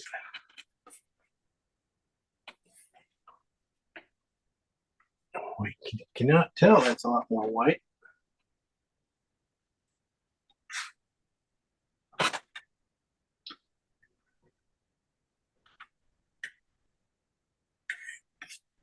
I'm probably going to have to go make one more jump when I get down here to the bottom, but that's okay.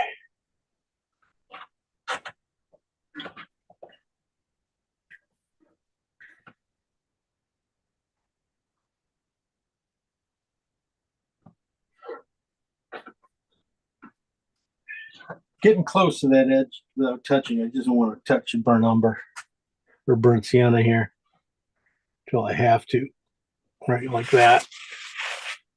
When you touch it, just don't keep going. Clean your burnt. Come get your brush, clean it.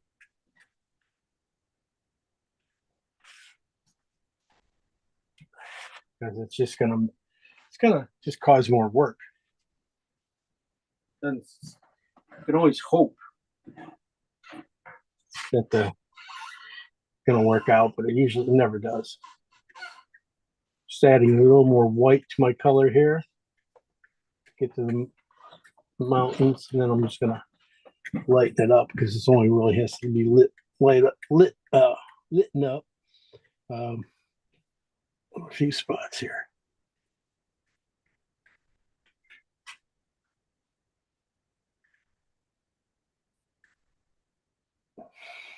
Don't want again. Tangents.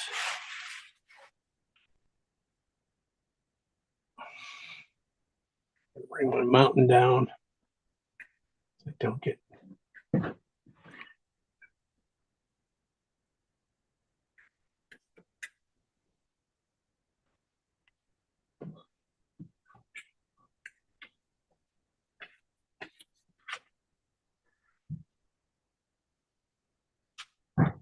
Okay. I'm going to go paint in between these logs.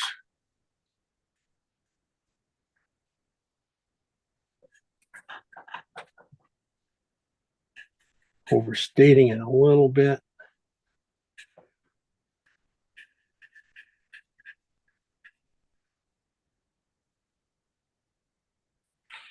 Come back in. I can come back in and finish the top of that building. But now you can start to see all of a sudden this guy doesn't look quite as green as it was before because we got the blue in the thing coming through. All right, so that was our pretty much are getting there. This is pretty much the color I'm going to be using for pretty much fixing things. All right, now the lighter version of that color is just on the blue side, just a little bit of blue, white. Let me see.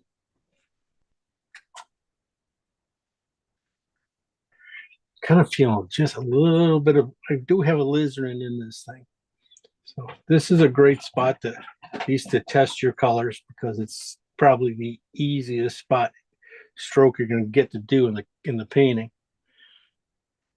That's just a little too close to the sky, so it needs a little alizarin in it. Alizarin and white.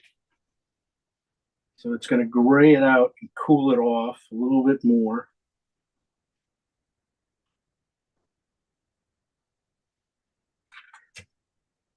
So I'm going to just touch oil. Grab that color. So basically, I just went over to the alizarin and blue pile, which I had some white in, a heavier white in, and mixed it in with this.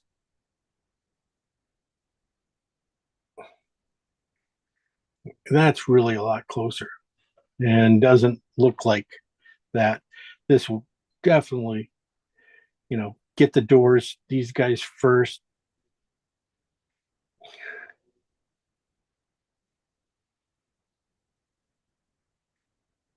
Like I said, start at the top. The strength of the color, you want the strength of the colors. I'm just going to soften it at the bottom here a little bit, so all those colors I put in at the bottom start to match up. Look for the lighter spots in the inside frame. And then we'll paint the door. I'm going to put a little more purple on it.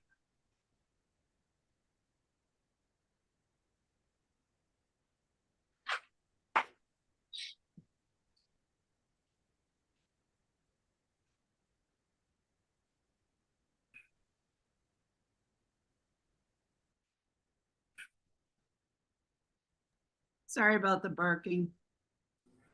I didn't hear it. I didn't hear barking. Mail delivery. Oh, God. Did he survive? Well, she scared the mail carrier away. So Guess it worked. She's a tough dog, I hear. yeah, she's something. Little dog, big bark. You said she doesn't like men? No, I think she's a rescue, of course, like all Yeah. and I think that somebody was mean to her, and she's getting better though. We're working on it. Okay.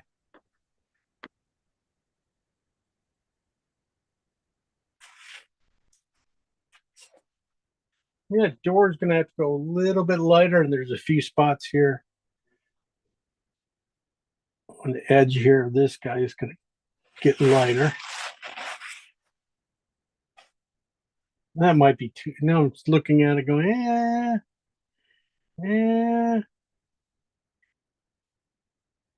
Go too light. I think I need to just bring back the shadow a little bit. Too flat.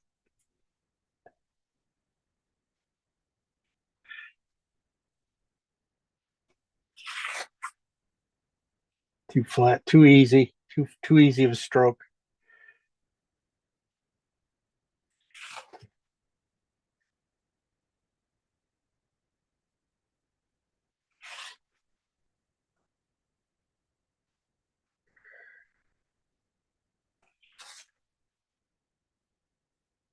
Okay.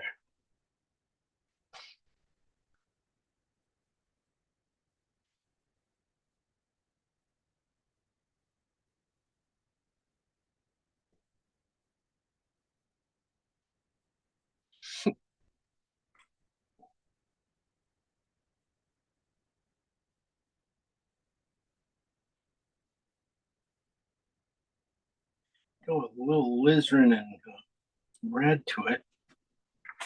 Just gonna put in the other window.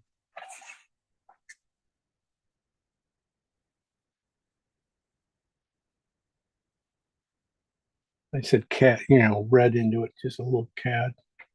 It's not too perfect, too.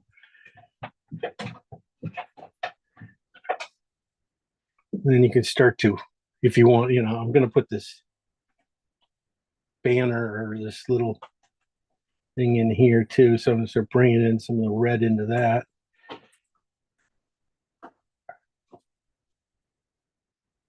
Got to do a little bit. I mean, I got to bring it down further too. I got to bring it down to here. Or else it's just going to be too boring. Do windows and door. People go, hey, that's all you did.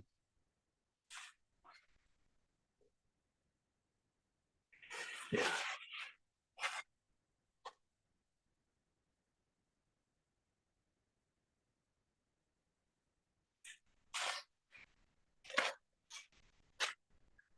Might as well put the mountain in, and then I want to put the mountain in behind here because I don't want to paint around this door. I want to put that door in pretty cleanly. So this is where I put the sky and the alizarin together. And I got a little alizarin still on here. So I'm going to paint the bottom part of this mountain. Well, it looks like I got the top part of it. So didn't go quite as alizarin-y as I thought it was. So that's it. See there, now it comes through right there. So that's what I was going to put at the base of this mountain.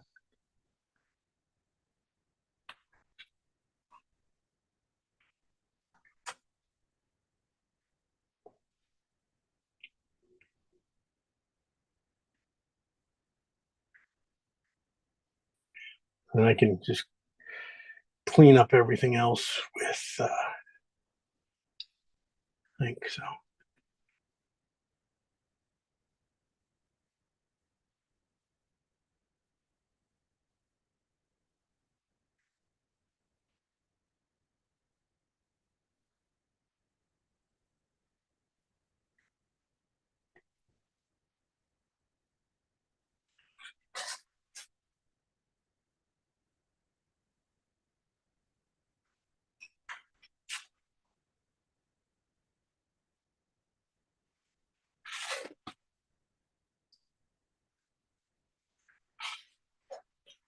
All right. See, this is when you start to dress it up.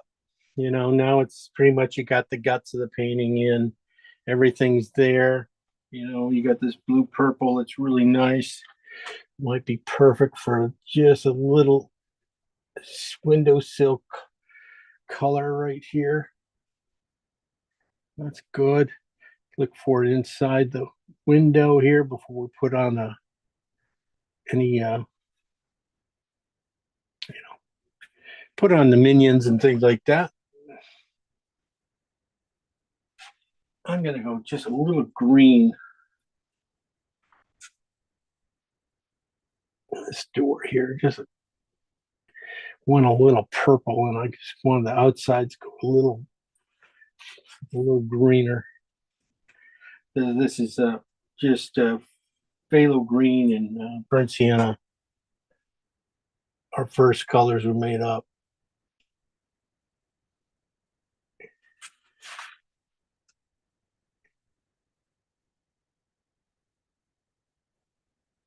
It probably would be good if I would have,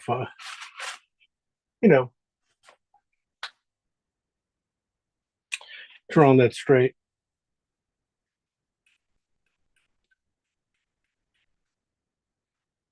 That's too bad. Didn't do it.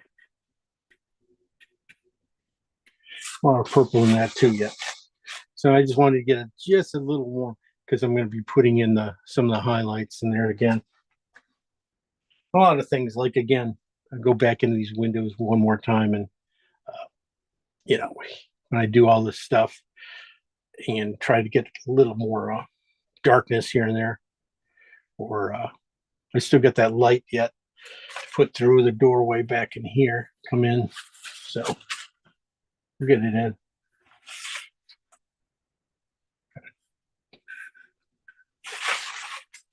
All right.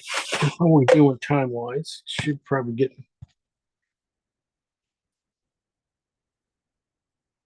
getting close. That's what I figured.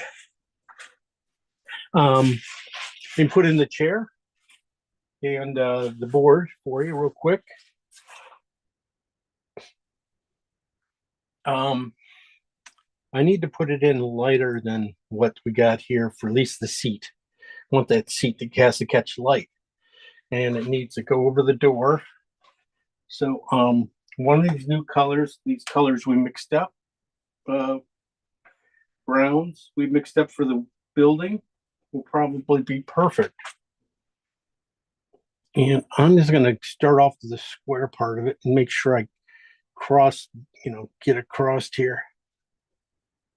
So this is the seat. I'm going to start off with the seat. Okay. So the light could be just a little brighter than that.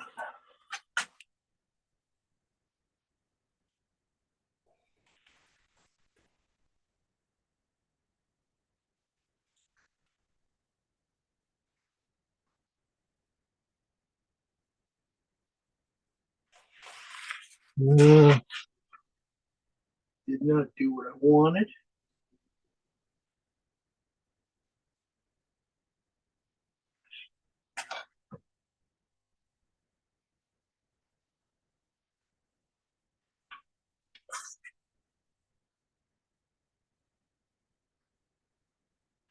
There we go. So I'm just going to do I could make that just a hair bigger too. Wanna.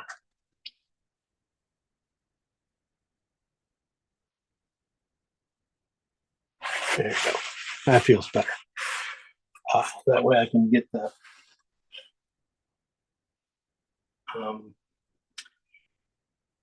the back part of the chair in nicely. That's just going to be one stroke down. I'm using for this a little blue and oxide red for this. It's back there. Just a little bit horsey. Okay.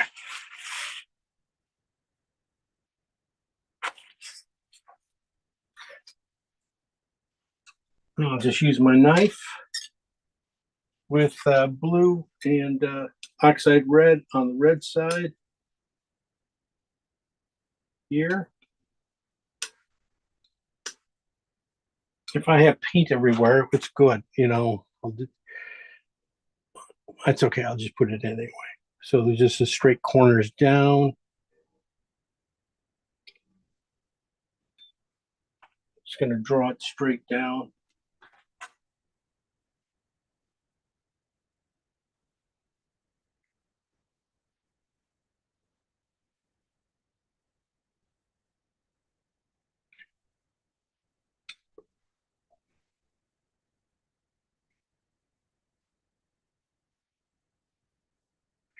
You don't really see the back one bottom, so I'm not going to draw it in. So, and then from there,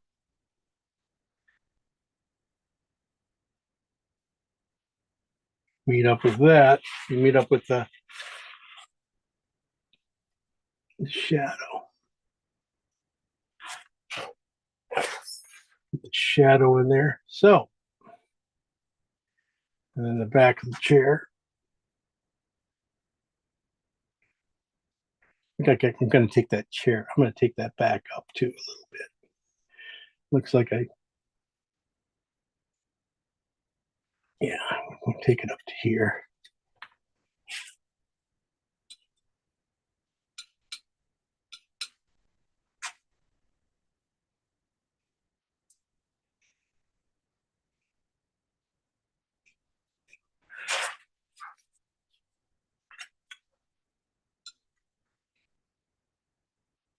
I'm going to start adding light, some yellows, to this little floor, this tapestry I was talking about in the front.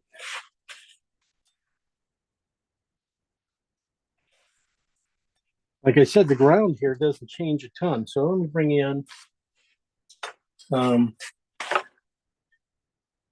and most of this stuff was going to be like the finishing stuff is not going to be much more than here. I mean, I'll bring you in and try to see if I can drop this in for you. Minions, the minions in the doors, windows. When you come in here, this close, you know, you find the middle of it. I'm just going to drop my knife in and pull it out. Yeah. I'm sorry, it didn't work that way. But, you know, getting the details in,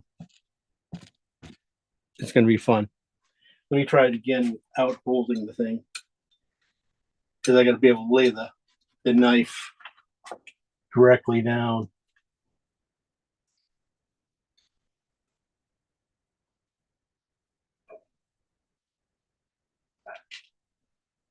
Sometimes the paint wants to go on the wrong side of the thing. So I'll be doing that, and I could do it, you know, here too, you know, putting in some of the door markings. Or running a line where that door, the edge of that door. Well, wait. The top biggest thing. Do it. The spear. Definitely. A little color here.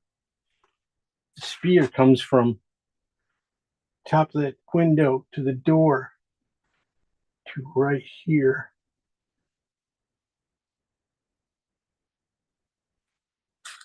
Oh boy.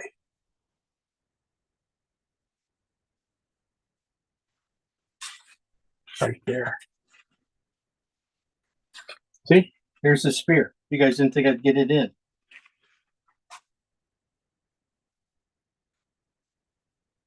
So that was just going to be a few seconds work. Probably I'd also put in shadow underneath of the wood.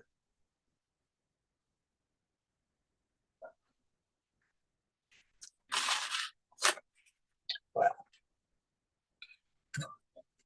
It's going to be just a little softening with a knife and adding in things up top. So that's about it. Let's see what you guys did. Trying to keep it clean all the way through. Let's see who we got. Anne Marie, let's see what you did. Okay, I just kind of got some shapes going. Hang on a minute here.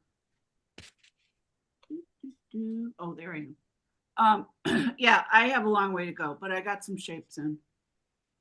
Oh yeah. Yes, colors are fabulous. You nailed the colors. Yeah. Good job on that. And the shadows are working, the shapes are working. Sandwich board. Good placement of the sandwich board. The sandwich board is an essential element of any painting. Yes, that's what I say. You know, put it in there if it needs it or not. Put one in there. Yeah. The colors look good. Good job on that. Drawing looks great too. I mean, I think you got some good perspective going. I think, yeah, it's all you know, it's just getting into the shadow areas of the colors. Yeah. And that'll be fun. Yeah. I just got, work to do, but I went slowly. I'm a little rusty. No, it's a great start. Fabulous. Oh, question. How's the sky color? I think you could go yeah. I'd say lighten it up towards the mountains back there going up. Yeah. Okay. You could lighten it up just a hair more, a little bit more. Now keep it pretty much to the top of the building. I mean, you can lighten it up, and that'll just help it out, give it some space. Yeah. All right. Thanks. All right, no problem. Let's go to Kim. Then and then Sarah. Everybody else bailed on us. Did they? Yeah, these people. What are you gonna do? I figured. Look at this. Look at Yeah. this. You got some, when you start putting the light in on this thing, it just starts to glow. Yeah. Good job on the sky. What colors did you use in the sky? Prussian blue, Ah, a bit of all right. turquoise, and a bit of white. Just don't listen to me. Why do you even come to class? You don't even use my color. No, I don't have any phthalo, so I thought, right, I do have turquoise. That's where we're going. That's good. That's good. That looks good. That looks really good, in fact. Yeah, watch the ground got a little dark on you, but not too bad. I think, yeah, you lighten that up. You got that's pretty much all you have to do. You got the base tone in it. Just, Yeah. add white to it till it got its right value. Till it lightens up. Yeah, yeah. Same with then work on the insides there a little bit. I say watch the value of the shutter. Could be just and that could be just the thing here. It might be just a hair light. Mm-hmm. So you might, like I say, I can see purple in the other one though. Yeah. So that will also deaden the color and just drop it in the shadows too a little bit. Okay. You're Yeah, I don't like where my thumb is moving here. I don't like this building. Yeah. If you want to get rid of it, It doesn't, I mean, I put it in, but I'm thinking, geez, that doesn't I look like anything. yeah. I put it in just because it's there for you guys. If you want to take it out, It might it could, disappear. and put a really nice sandwich board in place of it. You got it. That's what I do. Definitely just blur it out. Yeah. You got everything back there. You got the mountains are pretty. Yeah, I thought I could make a does- few more mountains. I don't was know. yeah. I might do that too when I get there. So Yeah. it's an easy takeout. Yeah. All right. Good job Thank on you. that. Sarah, let's see what you did, girl. I knew that. I knew that was coming. I knew this is going to be good. Good, solid, straight. Look at when you put those shadows in so dark. They just really just kick up the contrast and everything else. And really, you can really start to feel the light. You still got to go a little bit brighter on the building, right? Mhm. You got the one spot. You got the one really good spot. Got to get the top of the building a little bit lighter, and probably in the insides probably a tone lighter too. Yeah. Same thing on that building back there. If you want to get rid of it, girl, you could do that if you don't feel it. Don't. It's not a big thing. Look, like we said, a nice sandwich board goes a mile. Fills up that area. Good job. I mean, you went a little bit light on the sky, which is cool. Too close to the door and the. Yeah, I was going to say one of the things you probably have to darken it a little bit more at the sky, because I think it's just a little. It's the right value for the lower part of the painting, for near the horizon part, but then going overhead, it should be really push the blue and the phthalo together. Okay. It would work good.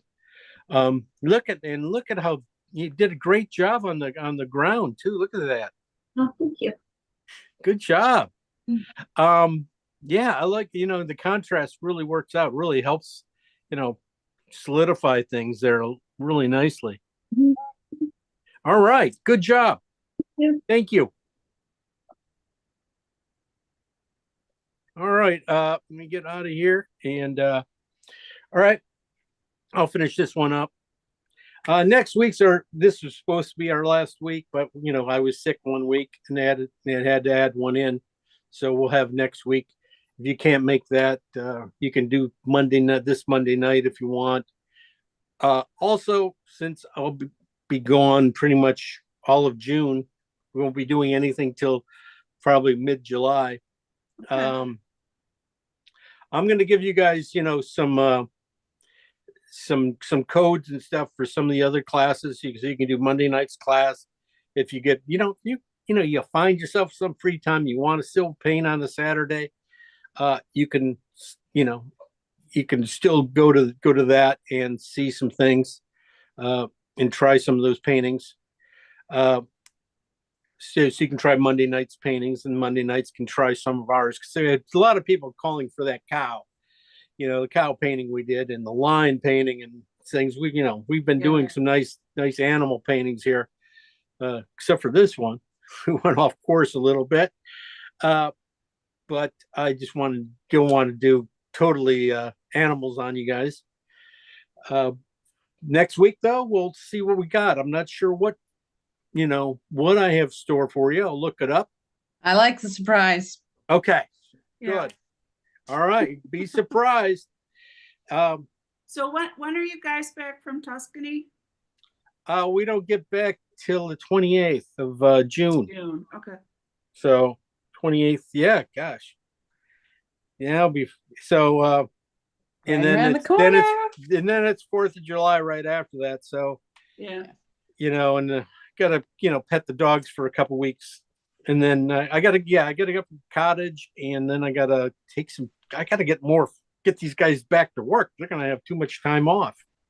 Well, I'm gonna try to do something every week, even though we're not having class, so I can get back into the groove. Okay, definitely. I'll send you. I'll try to get those links together and post them all for you guys. Thanks for the plein air link, by the way. I haven't looked at it yet, but thank you. No worries, no worries. It's plein air is just. I'm a little rusty too. I gotta try it a few times before we get there. I love plein air. It's so freeing. It is freeing, and you have a short amount of time, and you do what you do, and you get what you get. Yep. So, look forward to that. Okay, we will see you guys all next week. Oh, and it's Memorial Day weekend, so I don't expect a lot of you guys to show up, but you'll have the recording. Well, I'm not going anywhere, so. Okay. I'll be here. You Not don't getting rid of us that easy. you don't celebrate Memorial Day over there? No. No, there's Oh, no that's Memorial right. Day. That's right. You're across the pond. Yeah, I'm away. Yeah, So so we'll no, have- I'll be.